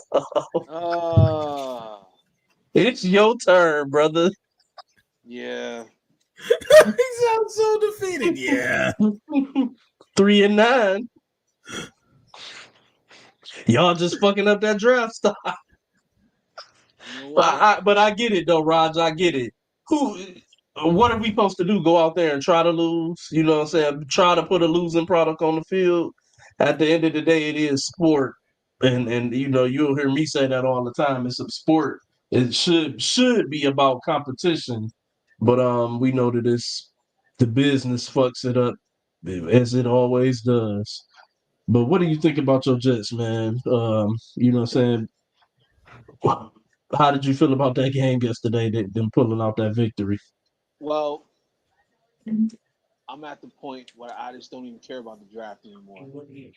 I care about Tyrod Taylor, and I care about this damn Jets. And if we rock with him for one more season and he's that gap quarterback, then so be it.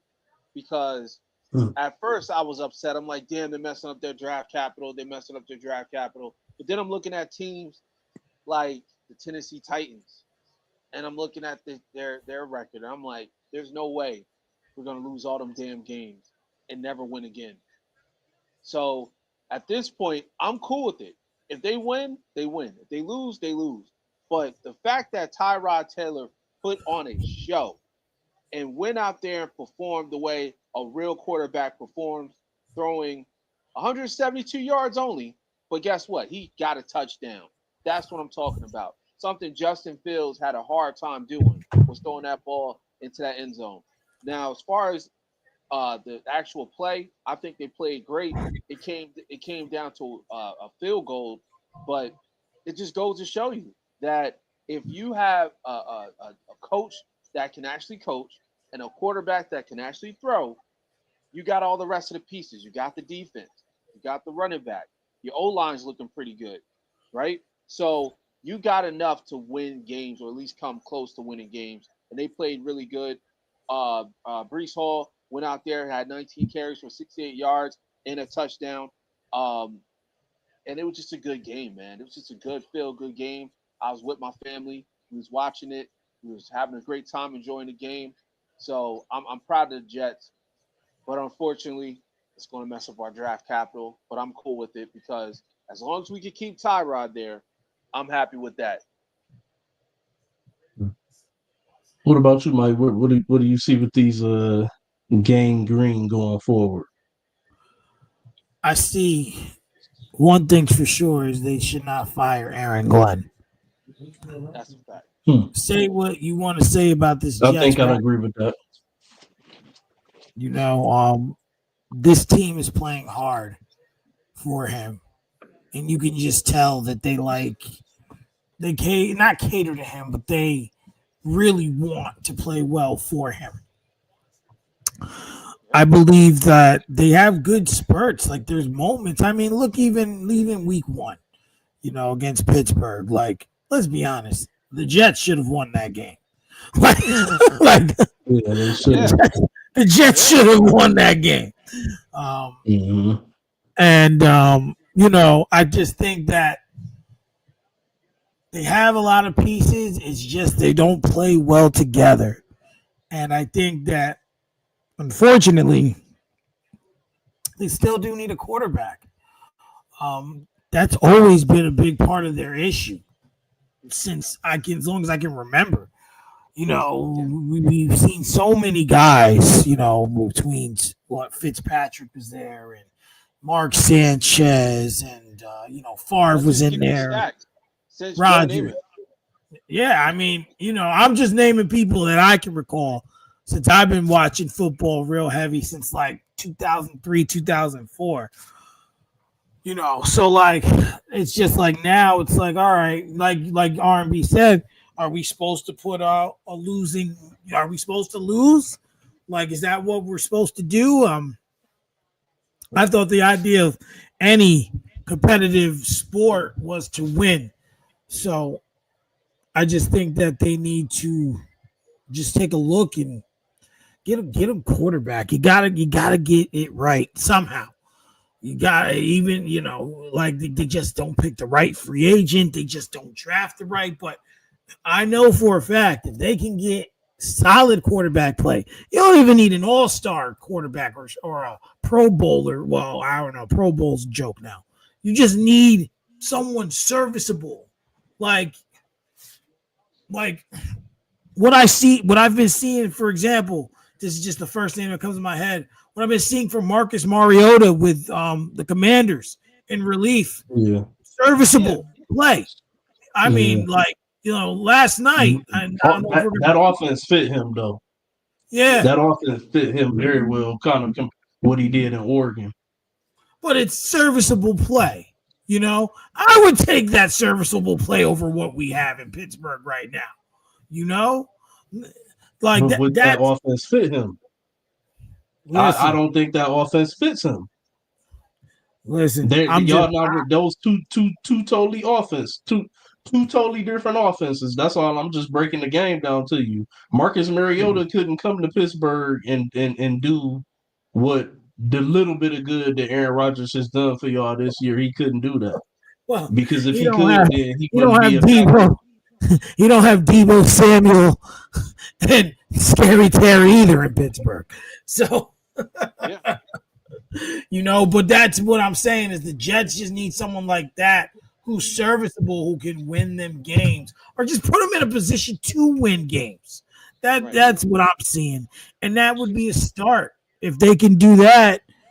You know, I wouldn't be obliged. They might win another game or two this season, but they just need to look at their roster and see what other changes they can make to improve, but definitely find a way to upgrade that QB position to someone who can at least put you in position to win games, because that's what that's what they need to start making the turn. You know, because what, those AFC championships back to back were what, 2009, 2010, those something like that. Yeah. Yeah, what was his name? Rex Ryan, Yeah. Mark Rex Ryan, Sanchez, the Buck fumble years. T-Rex Those were Ryan. some good Jets teams, though. Y'all had some good running games and some good defense. Just Buck didn't have a fumble. quarterback. Just Yeah. didn't have a Yeah. quarterback. Yeah. You even had talented wide receivers. You just didn't have a quarterback. Had Braylon Edwards there for a minute. Yeah. Yeah. You just didn't have a quarterback. The Buck That's how I go fumble. sometime, man. But you know what I'm saying? Y'all just didn't have a quarterback. We just don't seem to make the right moves here in the city of Detroit. I don't know what's going on with my Lions fellas, but I'll tell you one thing. Brad Holmes is in the hot seat here in the state of Michigan. Mm. And if this team look anything like it looked this year, next year, and if it don't improve before the end of this year, my prediction of what I said at the beginning of this year was gonna start to come out next year. Dan Campbell gonna be on the hot seat right along with Brad Holmes' ass. Oh man. They gonna have to get this shit fixed in a hurry because it's bad. The offensive line issues that they knew were going to be an issue coming into the season, and we took a chance. We got where we got. Seeing what it looked like, trade deadline come along, they still don't do nothing. So so many things that need to be addressed when it comes to the Lions that the general manager, is staying pat. You know what I'm saying? When you really want to contend for a championship at a certain point in time, you got to say, fuck them picks. Great teams do look what the Eagles did at the trade deadline going out and getting Jalen Phillips. When we were a team that could use somebody like Jalen Phillips to go along with Hutch on the defensive side of the ball. And then that very next week, he comes in here and blows our shit up. Mm. The Lions need to make moves to try to win a Super Bowl. A fucking championship should be the goal. That means making moves to bring talent in to capitalize on what you got going now. Are we going to be the fucking Buffalo Bills of the NFC? Straight up, man. We going to be the Buffalo Bills of the NFC without making Where the playoffs. At least they going to the playoffs. The Lions where do might not make the playoffs this year. where do you think they could improve that would help them get to the next level? I mean, you have the running back. Offense, offensive line, defensive line, secondary, health. So you're pretty much the Better other piece. offensive coordinator. Yeah, because they took a step back with a lot of the things that happened. You know, losing Ben Johnson was huge. You see, we already talked about Chicago and what he's able to do there. You know, and your defensive coordinator, where did he go? He went with Ben Johnson over to Chicago. Okay, yeah. So we knew that the Lions would have Well, some no, my struggle. bad. The defensive coordinator Aaron Glenn. He that went to the Jets. Who we was talking about? But I'm thinking I'm thinking you were asking about. It was another guy that was behind Aaron Glenn that ended up parting ways and going to Chicago with Ben Johnson, and it was also an offensive guy that parted ways and went to the Jets with Aaron Glenn. Okay, I got you. So you guys lost a lot of coaching pieces. And basically about 4 that we know of. It's rough. So I would say I would, I would say like for your boys, you're right. They might not make it, and you know, I don't know what your remaining schedule looks like outside of one game against the Steelers. Tough. We had the toughest schedule in the fucking damn near one of the toughest schedules this year. We still got we still got Chicago one more time. I think that's the season finale. We Ooh. got the Steelers. The way we playing, they fuck around and if don't let the Steelers get some type of miracle where they string one or two together or some shit and we be one of them. I just don't know what's going on in Detroit, but I went off on the rocker for a second. My question was for y'all to. I start with you, Mike, Okay. since you came in first. Will Detroit make the playoffs this year? Or is it over? We 7-5.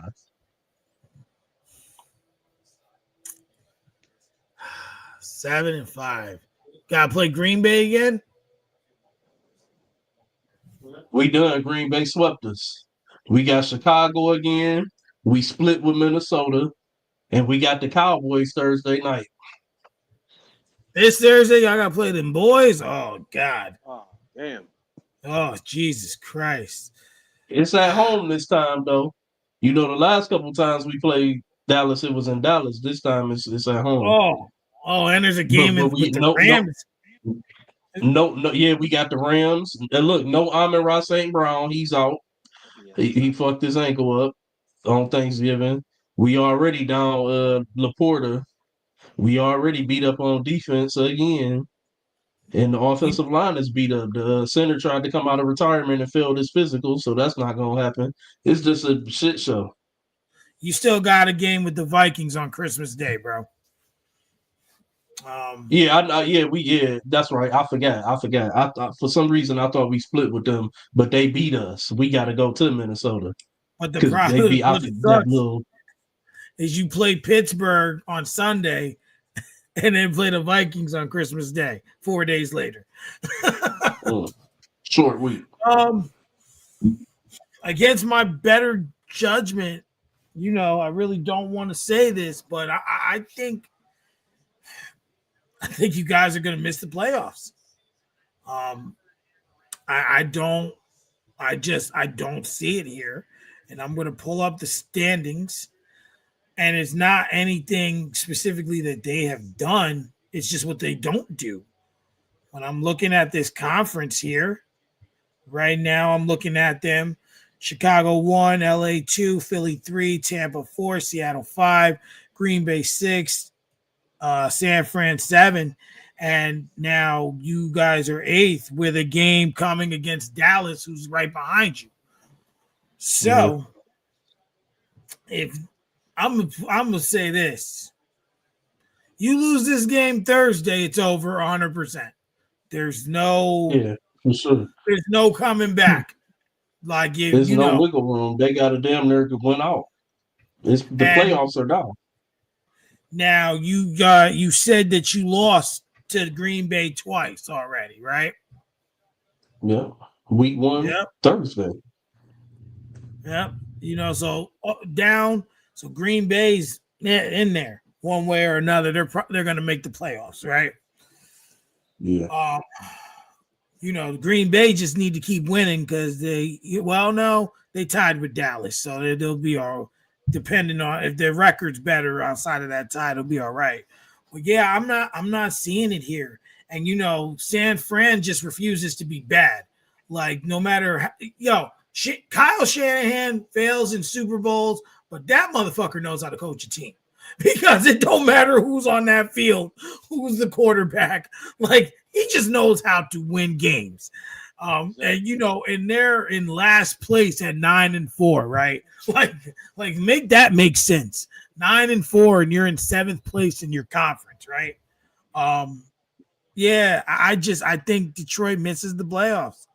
I do, even that last wild card spot, you got San Fran has 2 games on you. And with that schedule, that game against the Rams that's gonna make or break it too.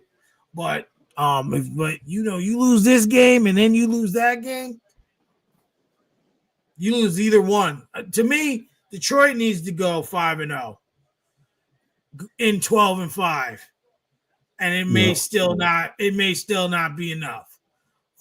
Just yeah, depending on how the tiebreakers fall, and because if Chicago wins, Green Bay virtually will get the wild card over you. right. Because there's no game against Green Bay left to catch up ground. So Yeah. unfortunately, I'm gonna go with Detroit's gonna miss the playoffs this season, in my opinion. What about you, Raj? Yeah, I got them missing the playoffs, unfortunately, and this Amon-Ra St. Brown injury just doesn't help it, the case, because it's almost like a gray cloud over Detroit right now, and I mean, I had high hopes for him. I really did. I had these guys winning the division. I had these guys making it to the NFC Championship. But unfortunately, man, things happen, and it's just like all the things kind of fall apart at the same time. So, um, you got teams like the Bears getting hot right now. You got teams out there, like you said, the 49ers getting hot. So there's other teams out there that are fighting for that playoff spot, and they might not even win their division, but they might try to get in that wild card seat. So it's kind of like Mhm. you just got to look at it for what it is. Got to retool, revamp, go back, try to fix this team up for next season. But I do think they're going to put up some numbers. I think they're going to win a few more games. But yeah, if they lose Thursday, man, it's a wrap. Though it's definitely a wrap Thursday, because the Cowboys game tells everything. If they're Yeah. actually still fighting, or if they're pretty much just done. So that's my take. And that Yeah. game is big for the Cowboys too, Oh yeah, because very big Yeah. for the Cowboys because they because got to win. now this is a game where both teams have to win to even make up ground. And the hunt. Yeah. And, right. And I'm also just for virtue of just understanding of how important it is when it comes into reference to the Rams. Um, you know, if they were to somehow falter, right, and go into that wild card spot, even their schedule, you got the Cardinals, they got the Cardinals, the Lions, the Seahawks, the Falcons, and the Cardinals again. Right. And you That's look at favorable though for them. oh yeah, there's at least 4 guaranteed wins, I would say, in there personally. Yeah. Well, 3. I'll go with 3 because the Seahawks and the I'm about to Lions, say you don't that's know what you're gonna get. But I'm gonna give them 3. And they got like an 11-day break between the Seahawks and the Falcons game. They play I December could give you the 18th. Cardinals for sure. The Falcons, I don't know. That's a toss up because you never know what you're gonna get with the Falcons. You It's a never know trap. what you're gonna get with the Falcons. Yeah. It's a day a day a Unfor- trap game. But I agree. Detroit will unfortunately miss this season, in my opinion. Yeah, man, it sucks. I don't disagree with y'all though. So I don't disagree. Like so, we all kind of share the same sentiment. So I'm getting on the home stretch, Mike. Of things that I No, had. wor- I got two more. And no worries. one thing I did want to ask y'all about was Shit, I'm about to. We about to host by month. Shit, we y'all have to host for a while collectively. I'm gonna take a break. Little let's break. get it. Let's get it. Let's get it. But But being go we ahead. here in the month of December, we in the thick of things. My question for you guys is: what is a team or teams? I'm gonna limit it at 2 though. 1 to 2 teams that you think will separate themselves here in the month of December and start to show who the real cream of the crop is, and kind of expose who the pretenders are that are not that good. I go first. Go The ahead. one team that I think Seattle is going to be one of those teams that separates themselves. And why I say that, What I seen that defense do yesterday with Matthew Stafford, that boy Ernest Jones, that they middle linebacker, yeah, he nice. He like that. Seattle defense is for real. If Sam Darnold can put, uh, if he can put it all together and not turn into a little punk when the lights get bright, Seattle, man, Seattle, they can make some real noise. That's my team. That's my one. Well, I'm gonna give you guys one real quick, and I hate to say this. Oh my god, I hate to say this, but their team is it's they're just a dominant team. That's the that's the New England Patriots, man. New England Patriots. I respect that. I thought They about got them. yeah, they got a squad that honestly, it's surprising how Drake May took that huge step. I mean, I know he was good coming out of college and stuff like that, but to see him take this step and even make Stephon Diggs a real receiver now, because I remember there was a time we didn't even know he was still playing football, but now he's going off. So it's like it's good to see that, and the defense is top notch, and they're 10-2. You can't just overlook that. The 10-2 record, they got the best record in the NFL. So I got to grow with the New England Patriots as premier crop. And why I say that, I think it was Singletary just ran off like 15, 20 yards. A team that's going to separate themselves from everyone else.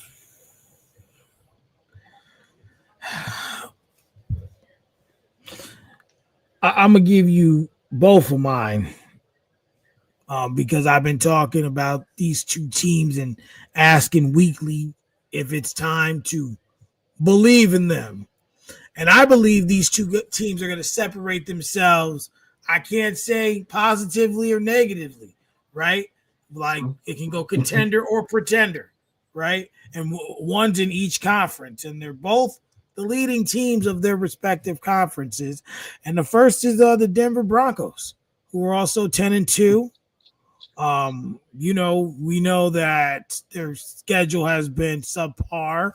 But the players don't make the schedule; they just play the games. So that's not here nor there. But Sean Payton has done a phenomenal job with this team, re-innovating himself as a coach and letting us know he can still coach at a very high level. The defense has played well. Obviously there's still questions about Bo Nix, but hey, he's doing enough to help them win games between that and the defense. So, I think he had a better season last season, in my opinion. But the numbers are there. You're 10-2. You're at top of the AFC currently. Obviously, New England is, my opinion, is going to win tonight. But but I think that Denver will separate themselves, and it's really up to them which way they want to go. I think they'll finish off strong, but you never know. This is the NFL, and they could turn into a pretender like that. Just like that. And the other team is the Chicago Bears. But I think for sure they're going to go more to the pretender side than the contender side. Their schedule is tougher than the Rams. The Rams are going to take the 1 seed, in my opinion, and they're still my pick to appear in the Super Bowl for the NFC. But I think that the Bears still are going to compete. They could definitely still go to that contender side. There's no doubt about it, but their schedule's tougher, as we went over earlier, and they're got to play the teams they're going to see in the playoffs or the teams they're about to play. That's what separates the men from the boys. When you get to this and you're seeing teams like the Rams, you're seeing teams like, your New England's right now, and a sleeper team, in my opinion, just to throw a little finesse in there, is the Chargers. there's just as someone just for the argument, you know, I don't I think don't believe in them. Yeah, I yeah have a hard time believing him. yeah, but In, that's a in team. in the beginning of the season, I'd have felt you on that one, but what they've shown us since then, they already done revealed who they are. Yeah. And if Yeah, Herbert is hurt, then they done anyway. If he's out, no, that's because right. He he had a did get hurt. hand injury. I forgot he had Yeah, that hand injury. 100%. So well, yeah, those are my two teams if I had to go with it. Charger or the Bears and the Broncos. Even though it's weird to say the top seeds are the two picks, but Yeah, but just based on what's left, how the schedule looks, that's who I'm going with.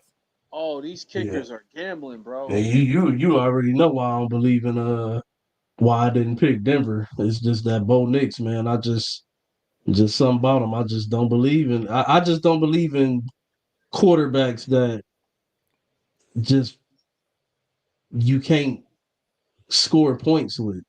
Right, You know what I'm right, saying? Like to right, be elevated to be this great. You know what I'm saying? One week he 4 touchdowns, 300 yards, and then the next 3 4 weeks you only putting up 10 to 12 points. right. Like I just, I but feel the same way let's about take him. it. Let's take a turn here, fellas. Let's do something a little different. Okay. Not too different, but a little different. Now, Mike, I know you're not a avid follower of college football, but I still feel you can weigh in on this because this is a big topic.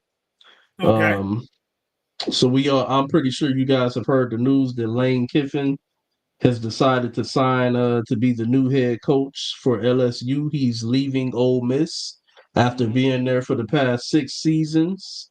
He led this team to the playoffs this year, and they are in contention to win a national championship. It has been reported that he did ask for a chance to be able to finish out the season and guide his team through the playoffs and try to go for the national championship. And that request was denied by Ole Miss, and he is now the new head coach of LSU. Wow. Um, I want to know y'all thoughts on this one because these NCAA rules are a joke. The whole shit with the NIL, these coach deals and stuff like that, is no true governing body. And that's what they need. They need a true governing body with the NCAA. It's just it's think about this. That's legal tampering. Yeah. How can tampering be legal? You're in the middle of a playoff push to try to compete for a national championship and taking interviews and accepting jobs at Hmm. another school because a job becomes available. So this is something that I think. I think that when these coaches sign these big deals in NCAA football, these 10, $12 million deals and so on and so forth, I think that they should be obligated to fulfill. Let's say you sign a 6 year deal, you should have to fulfill at least 5 years of that contract, I believe, before you're eligible to have any teams talk to you. Right. Because I think it's too unfair for the schools and it's unfair for the players, these young, these children that are on these teams. They sign up to play with these coaches, and then the coach up and leave, and he gut take coaches with them, take players with them because of the portal, and now the players that's left behind don't have the same team that was there because players have left, and it's just too much turmoil and too much unfairness. And I think that it should be governed better, and like stuff like this should not be able to occur. Poaching a coach away that's in the middle of a playoff run, like it's that's wild business to me. And I just kind of wanted to know y'all thoughts on that, man, because that's wild. So, like Raj, what you think about this Lane Kiffin situation, man? Um, I totally agree. I think it's a complete joke. I think it's disrespectful to the sport. And to be quite honest, he should not be able to coach ever again. I mean, I know he signed a deal with the team and stuff like that, but that's tampering. That's the worst form of like betrayal, pretty much. Because if you're telling me as a parent and you're coming to my house, because remember, it's different than professional sports. These are coaches that visit the family. These are coaches that visit the neighborhoods of these players, right?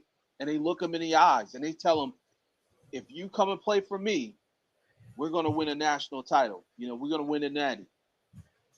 Fine, that's cool. Now you're asking me to commit, and you're asking my family to commit to this move, right? Because it's not just about the actual player; it's about the whole entire family pretty much uprooting their life and moving to this town that they probably don't want to even play in because it's probably racist as hell. Let's keep it a stack. Like Ole Miss, it's in Mississippi, right? Oxford, Mississippi. But they need those players on their team, so they'll go recruit somebody from Atlanta, Georgia, or they'll recruit somebody from Louisiana to go play with these areas that are really bad. But I say all that to say, if you're asking me and my family to commit, how the hell are you gonna pack your shit and go in the middle of the season during the playoff push. during the playoff push? And then on top of that, like there have been so much of this happening that it's almost comical. Because even if you look at how they're doing this NIL stuff, right, in the transfer portal, you'll get a star quarterback playing, let's say at Georgia, right, doing his thing, doing great, and then next thing you know, the coach leave, everything is gutted out pretty much. That player leaves the team, they go through the transfer portal. Next thing you know, they're playing in Miami, and they're making three or four times as much as they were in Georgia. Like, are we serious right now? Like, this is worse than professional sports. At least in professional sports, there's a certain contract obligation they have where they say, look, you have to rock out the rest of your season. You just can't just get Yeah. up and leave. So I don't Right. know. I just don't agree with none of it. And when I heard this story, I had to read it like twice because I couldn't believe it. I'm like in the middle of the Yeah. season. I Like, don't. I don't think that any coach should be eligible to take any interviews until the off season.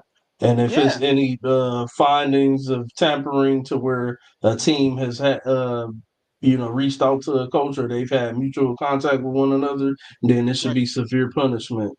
I agree. And Now, like I what said, happens after the season is after the season, but yeah, he that's shouldn't be able to coach at all anymore after this. Well, or if you leave like he left, he shouldn't be able to coach next year. Okay, Right, you signing with LSU? Okay, so you off? Are you leaving? Okay, you ineligible all next year if you leaving to go to LSU. So we'll see right. you the year after next. Yeah. well, my opinion is pretty simple. I don't believe there should be any talk of any coach or any talking at any point until the season's fully over. Yep. Done. No one should talk to anyone until no games are played. One, what happens is now, if I'm a coach and I'm going to talk to coach this other team, I become a distraction because guess what? That news is going to break. And now, instead of the team focusing on the games and winning, they're focusing on what I'm doing after the season. That's number one. Number two, when it comes to the coaches leaving, I agree with you, Raj, to the point of it hurts the students, but and even with what you said, R&B, but unfortunately, you're taking away a man's life in a sense by that locking them in. Now, I do believe that they should have some type of loyalty, right? However, Yeah, sports ain't loyal. There's no loyalty that lies. in any sports. You know, I mean, and I know like this is college, but I look at DeMar DeRozan as the perfect example. Told Toronto, I want to stay. Flew this man out to Vegas to have this meeting. I want to stay. And then 3 days later, they trade him. Like, so like, but the reason I think Raj takes his take and looks at it that way is a coach on a college team is not the same as a coach on a professional team.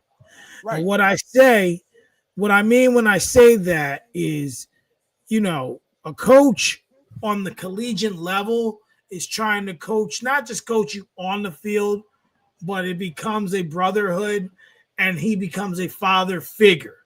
You spend a lot of time with this man, and you take your time as the coach along with the representatives of the school to go out to recruit people, and you give that student that confidence. You break that student's trust by leaving him. And you really make these programs look bad. So I'm in a lot of That's the agreement. major point there, Mike. Say that again. I say, and that's the major point there, because one tidbit, now that he signed with LSU, some of these players, which is already expected, are going to jump ship and hit the transfer portal to follow him. In order for them to do that, now they have to make themselves ineligible by a certain date, which means that they're going to say, "Oh, I'm not playing in the playoffs. I'm going to just make sure I stay healthy and hit the transfer portal and go to LSU." And So and to now, me, go ahead. no, I was just saying. So now you got a team full of players that may not be eligible to transfer or whatever the case may be. That's in the middle of this playoff push, and you look around and it's like, what the fuck? We had a chance to win a national championship this year, and the coach gone, and now starting players are gone, and coaches are gone. That's Absolutely. that's criminal. That's criminal. And I think the biggest thing about it is I'm big on sports having a level of integrity. Of course. Um and with the moves like these, it hurts that integrity.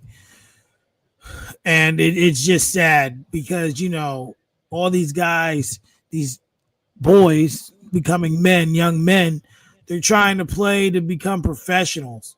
And the coaches and the men they look up to can't be professional in their affairs.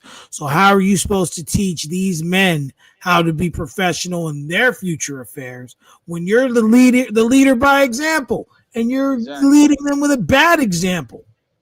And if you are in position to win, why are you leaving?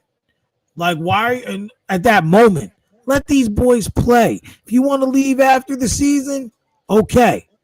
Another thing that helped that is maybe coaches should get shorter deals. Maybe you do 2-year deals for these guys. Yeah. 3-year deals. So then that way, okay, you revisit. So when you get to the end of the deal, it's something you revisit and say, okay, well, I'm getting No opt out. right, 2 3 year exactly. deals with no opt out, and if you try to or if you try to go sign with another team, then you ineligible for the next season. Right. Exactly. Unless you're forthcoming, I'm sure they'd make ways around it, but I believe that should be, or there should be a team option. Like it would have to be a discussion. It's not just, okay, I'm done. I want to go play here, or coach here. It's a bad look, for the league. And that's why I think this level of tampering should be illegal. Like if when referees make bets on games, should be that kind of illegalness, in my opinion. Yep. Facts. You talking about taking away clear competitive edge. And Ole Miss and LSU play each other, so they're going to play each other next season. Hmm. So I could understand why they didn't want to allow him to continue on and coach the team through the playoffs to try to compete for the national championship, because at that point it's just doesn't make sense. Look like Raj froze or something like that. No, I'm here. Oh, you hear? Oh, okay. It looked like you was froze like a mother. That's crazy. But, I was but checking the scores. it has been an honor hosting this episode of Nerdcamp Sports. Excellent I'd job, love to man. do it again, man. You know what I'm Excellent saying? job. Well, Whenever you just let me know. well, listen, I'm dead serious. I ain't hosting again until January, minimal. So unless Let's Raj do wants to go it. next week, it's all you again Yeah, next week, bearing that's your whatever, work schedule.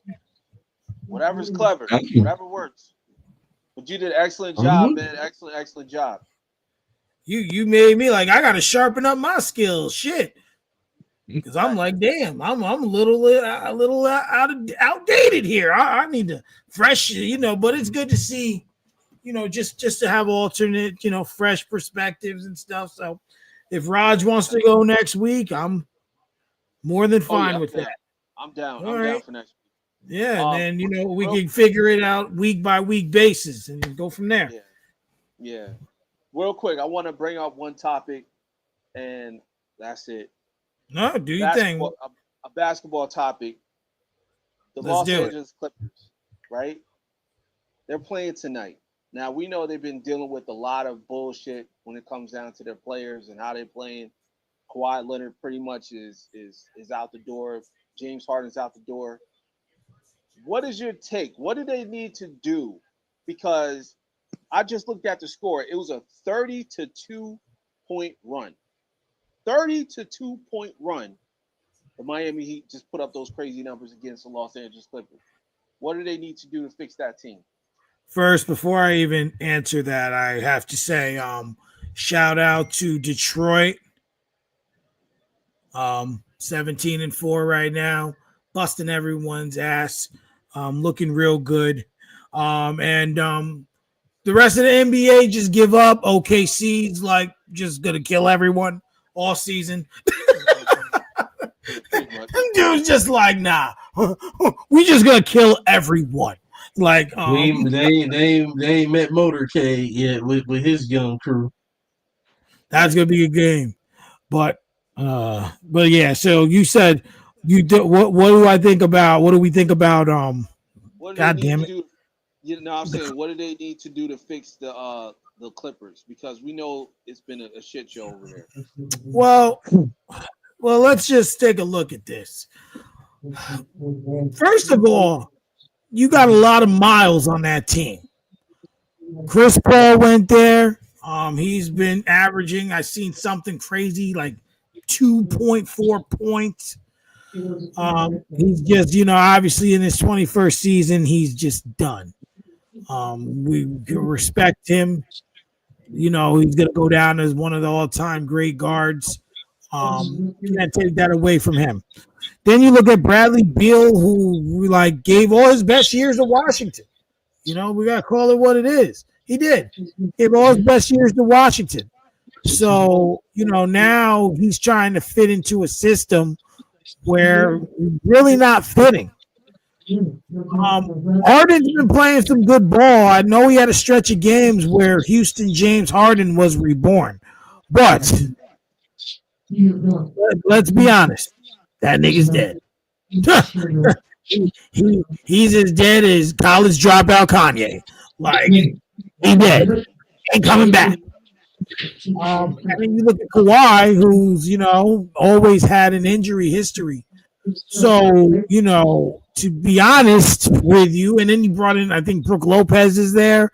You brought in a lot of age, and we've seen in recent years that typically that doesn't work, especially when you have Lopez ain't even played either. Jesus. Yeah, you guys know I'll be following, but I don't really watch until football's over.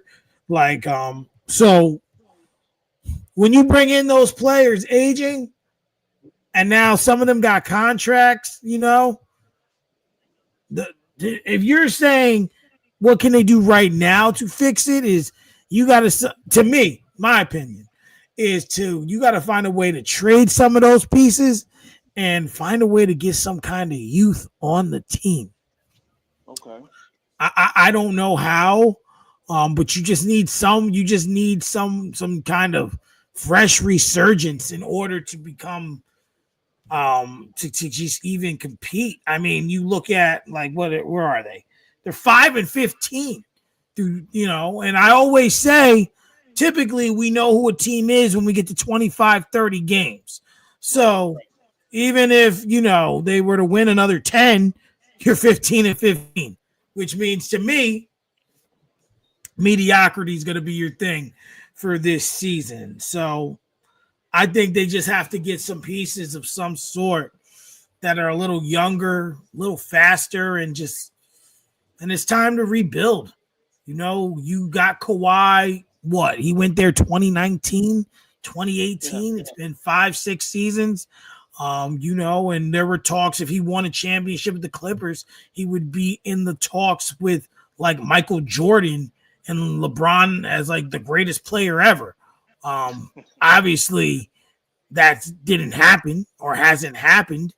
So I didn't hear those talks. yeah, I read some wild stuff when Kawhi went to the Clippers, bro. I read some Mhm. wild stuff. I'm not saying like I think First Take spoke about it kind of like that, like kind of like the same topic, but that was one of those clickbait articles. I read a few of those, and I'm like, who's writing this shit? Like, I'm like, no, like just no, it's not. No, we're not doing this. What about your take, R&B, on that? What they need to do to fix the Los Angeles Clippers? Fire T. Lue. Mm-hmm. He's one of the great coaches in the league today, but I think his voice might not be being heard in that locker room. Like Mike said, it's time to part ways with some of the OG talent. At this point, I probably would be willing to trade anybody outside of Zubac and yeah. I, at this point, what I'm saying, I'll probably be trying to build around Zubac, my 2010 double double guy. Right. Um, not what I'm saying, Zubac would probably be like a bridge player for me. You Mm-hmm. know what I'm saying, to try to just play competitive basketball while I go. The Clippers need a full rebuild. This shit is Bradley Beal went over there, got hurt again. Like it just like I don't. What's up with all these YMCA All Star teams and shit? Everybody keep trying to put together. I don't understand this shit. Like what the fuck? Why ain't some of you niggas taking notice of a brother like Cade saying like, okay, that's somebody I could go rock with and get behind, help Detroit out, put Detroit over the hump, or Right. Atlanta got what I'm saying, a nice little nucleus that I like how they playing ball this year. You know what I'm saying? Some of these teams that could use a bolster of a not so much superstar anymore, but all star player to come there, you know what I'm saying, and help put them over the top. Instead, all these injured niggas want to go play with injured niggas. And it's like, it ain't Yeah. gonna work because you niggas is always hurt. like, what are we doing here? So, like, I don't know, man. To be honest, I really don't have an answer for that question outside of, like I said, firing T. Lue, giving him an opportunity to go get a fresh start, hopefully somewhere better in a better situation where he can really thrive as the coach that we know he is, and making trades. I'm coming in as 2K. I'm coming in 2K in that shit. Trade offers. What can I get for him? What can I get for him? Yeah. What can I get for him? And to kind of add on to that, I think the biggest problem with the NBA, especially now, is that it's going through its transition period, but a lot of people are still stuck in that old school Big Three era. Because we just watched OKC win a championship with a very young squad. And one of the things I gotta say is that OKC is going to keep getting better because they got draft capital. They still got picks. There's a noise played in the background. I don't know what that is. It's kind of loud. Yeah, I hear it too. I hear too. My TV's off. My shit But muted. Mike, is that you?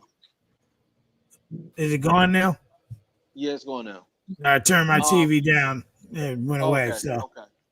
All right. So real quick, just what I'm saying is that a lot of the organizations now are moving away from that Big Three era. So they're finding Yeah. young talents. They're building from scratch. They're going through the draft, like you mentioned, Cade Cunningham, uh, Jaden Duran, those kind of guys. You know what I'm saying? Yeah. There's guys that are young that are willing to go out there, put up some numbers, play hard, develop in the system, develop under their coach. I'm watching the Brooklyn Nets. They got young talent. They brought one person.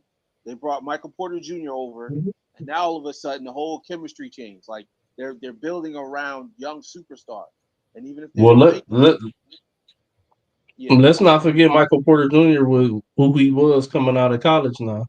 And right, the of only course, reason he failed at Denver was because of those back issues. But right, dude, saying definitely was had the grade to be a number one option as a first round draft pick. And yeah, this is the first time that he's getting the opportunity to kind of be the first option on right, a team.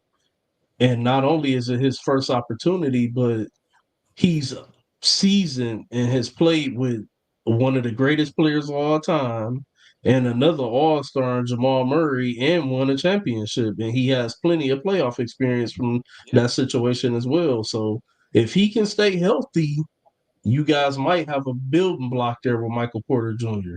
I I agree. don't think at this point in his career he's the one that can do it, take you there like that. But if you build the team right, I think he'll be a solid number one option for you. I think he Yeah, averaging like 23, 24 for y'all right now.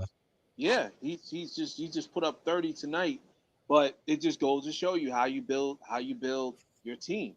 He's a NBA champion.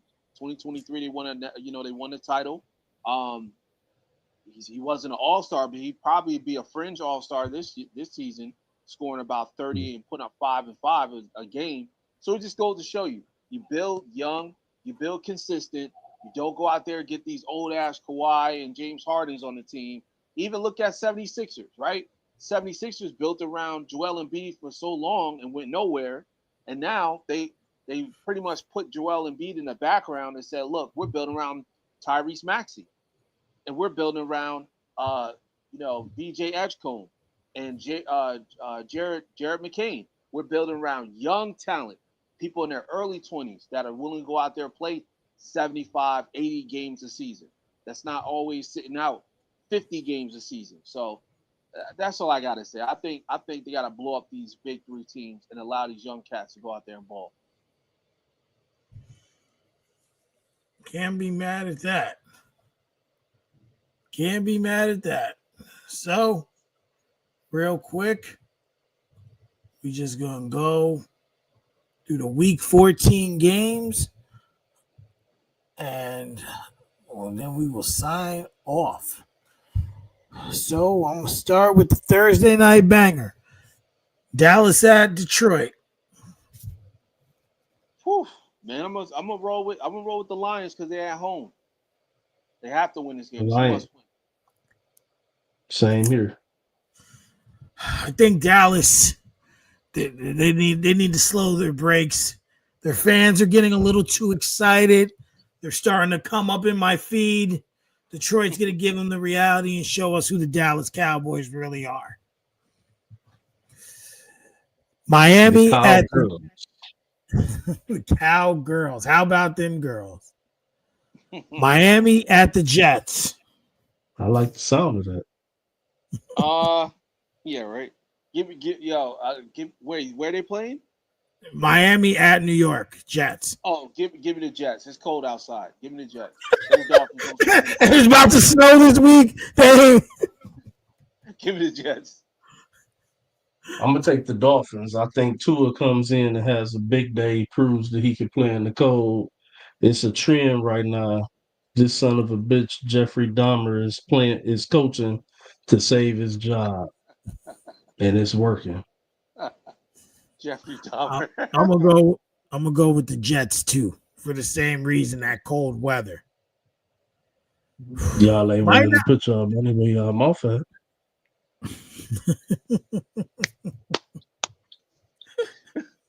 Now you're trying to make bets. I just moved. I'm too broke to be betting. Trying to recover here. Yeah, I'm recovering myself. This ain't a looker on paper, but damn it, it's a looker once we see it. Cincinnati at Buffalo. I don't know how that's not a looker on paper. Shit, that's two high-powered offenses. We know what Joe Burrow is. He showed what he is when he first night back. It came in and popped Lamar. Well, just because I the think records. Lamar hurt Just because too, of the though. records. But, yeah, I get you there. But who's at home? Buffalo.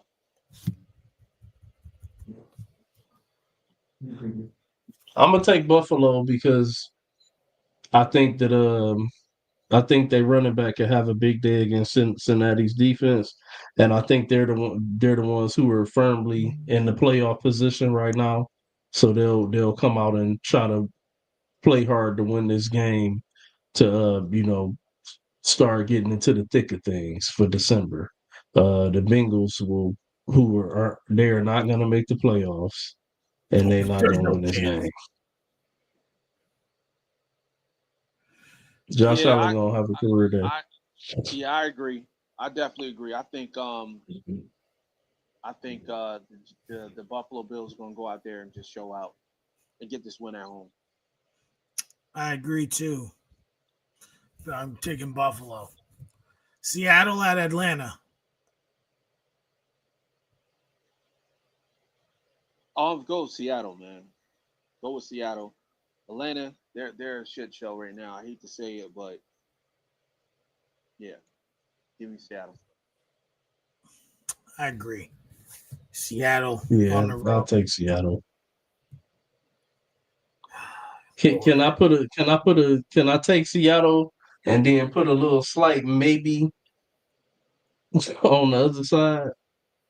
Well, you never know. Atlanta be Because randomly I playing feel like good. that's what I'm saying. They such a trap game. You don't know what you're gonna get with them. You don't know if B.J. Robinson gonna be the best running back in the NFL or whether he gonna be 50 yards BJ with no Word. catches. Or you know what I'm saying? Or Kirk at the time I had said this on the previous episode, Penix was playing some solid ball for Atlanta. And Yeah, when he got hurt, like that hurt them. But before got hurt, he was giving them leads in games and the defense was blowing it. that's facts. That's facts.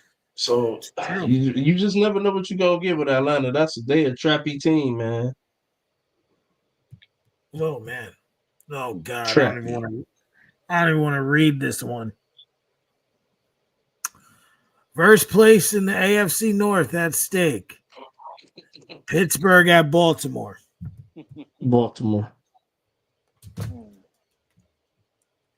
Baltimore by 50. Nah, I'm rolling with Pittsburgh. Baltimore until I figure out if Aaron Rodgers is playing or not. If Even Aaron if he Rodgers does is play. playing, I got Pittsburgh. If he not playing, I got Baltimore. Baltimore by 50. Derrick Henry's gonna run for 210. Lamar's gonna throw 4 touchdowns. We going down. Lamar ain't right. Derrick Henry is not going to get the Lamar ball. hurt. I don't care if he's hurt. I don't care if he's hurt. I'm telling you, Lamar Jackson he's not Action Jackson this season. So I'm rolling Bro, with Pittsburgh. Stevie Wonder can see we ain't good. But that's fine. But you got to also understand it's a matter of it's a matter of who's going to win, like who's going to score more points. I just don't see Baltimore scoring more than Pittsburgh. Pittsburgh Because scored 7 points last week. They ain't scoring no points. and that's why I'm saying it's going to be a trap game. It's going to be one of them games where you like, they ain't going to score nothing. They're going to lose. They're going to outscore Baltimore, and then everyone's going to be pissed off. Nah, we going 6-7. Just lose the rest of the games, boys. It's okay. Just give up. Just give up. Throw in the towel. Throw in the towel. Oh God, I definitely don't even. The Titans at Cleveland. Oh, this is the nigga Cleveland. bowl. Excuse my language. The nigga ball. I can't wait for this game. Yeah.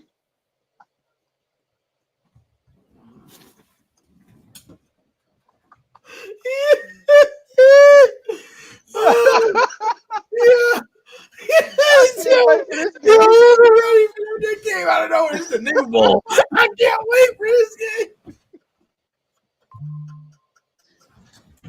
You know they want to say that. You know them folks want to say that. I'm rolling with my boy Shador, man. Shador Sanders, let's go. Cleveland, they got the squad. They winning the game. Stop playing with them. Put some respect on that name. And if I see another article coming out talking about, they want what's the name to start? What's the name? Dylan Gabriel to start. I'm gonna kick the freaking TV because I can't take it anymore. I can't take Man, it. Shador Sanders did his QBR for this past game was a 12. But yet he 12. threw 16 for 25, Yeah. one touchdown, and I think he had like 140 some yards, something like that. Yeah, But 149. I think his QBR was so bad because of the fact that he got sacked so many times. But Right. even as getting sacked that many times, his short spurts, he's already shown that he's giving them more on offense than they was getting for 6 games out of Dig Me Down Gabriel.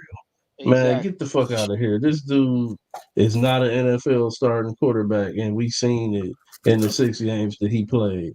Right. He looked like nothing more than a backup, if that. Exactly. So I I'm just see rolling. arm talent and quarterback talent from Shador that tells me he's at least got the potential to try to see what he got. Yeah. Yep. Exactly. All right.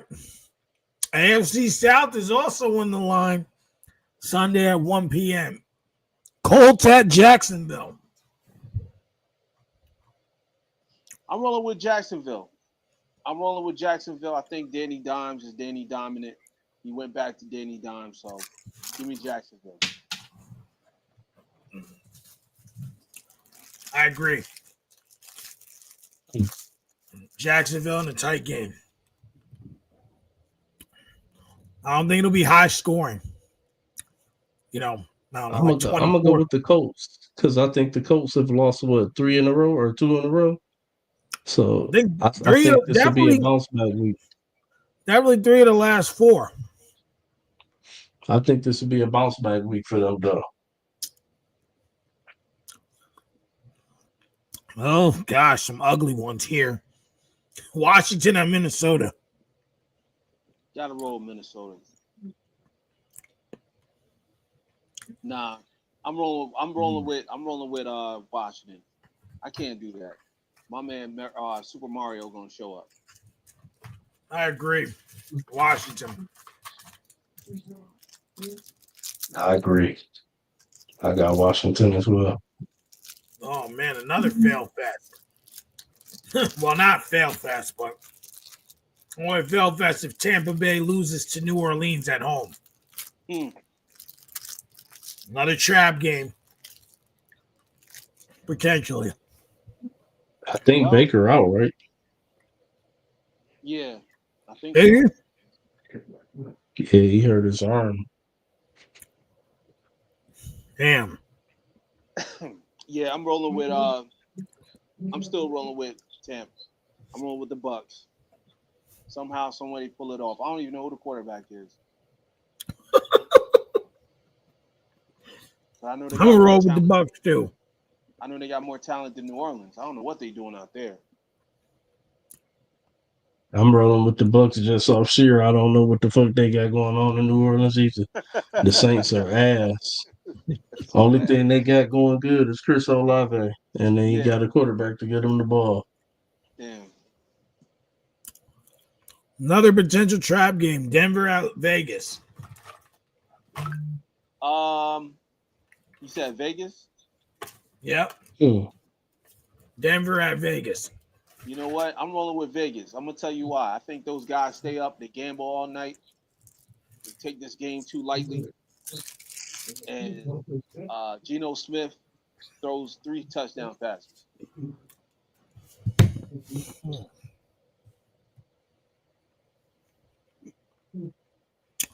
Oh no, Vegas is really bad.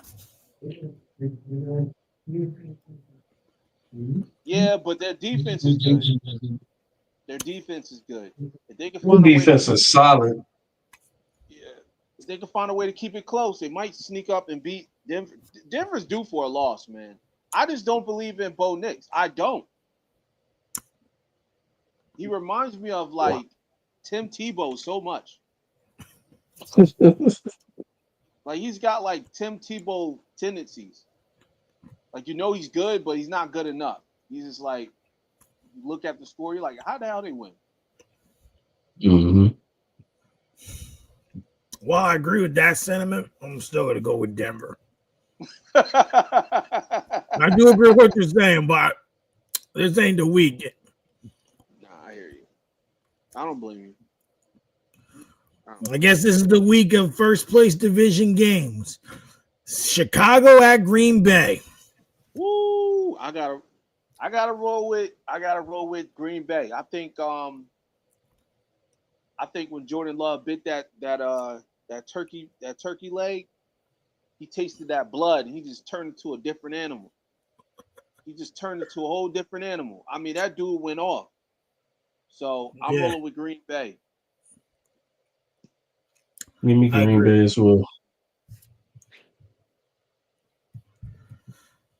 Rams at Cardinals. Give me Rams.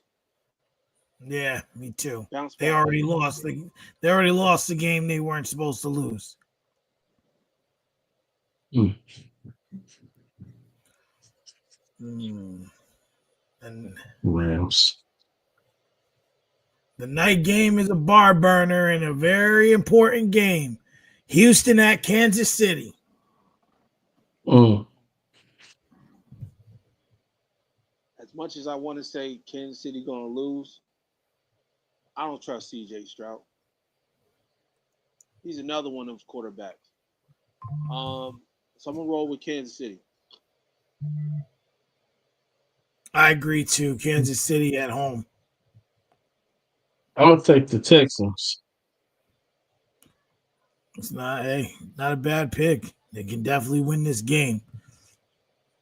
And the Monday night game is Philly at the Chargers. And if Herbert's not playing, I guess I'm picking Philly. Give me the Chargers, man.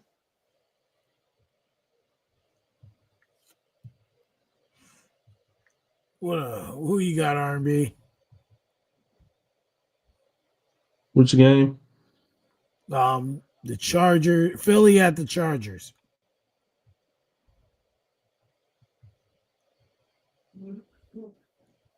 I'll probably go with Philly just because they on a little streak and it's time for a bounce back win. And I feel like the Chargers are already shown that they to be had. They can be had. And like I said, if Justin Herbert is out, it's over with. Yeah, pretty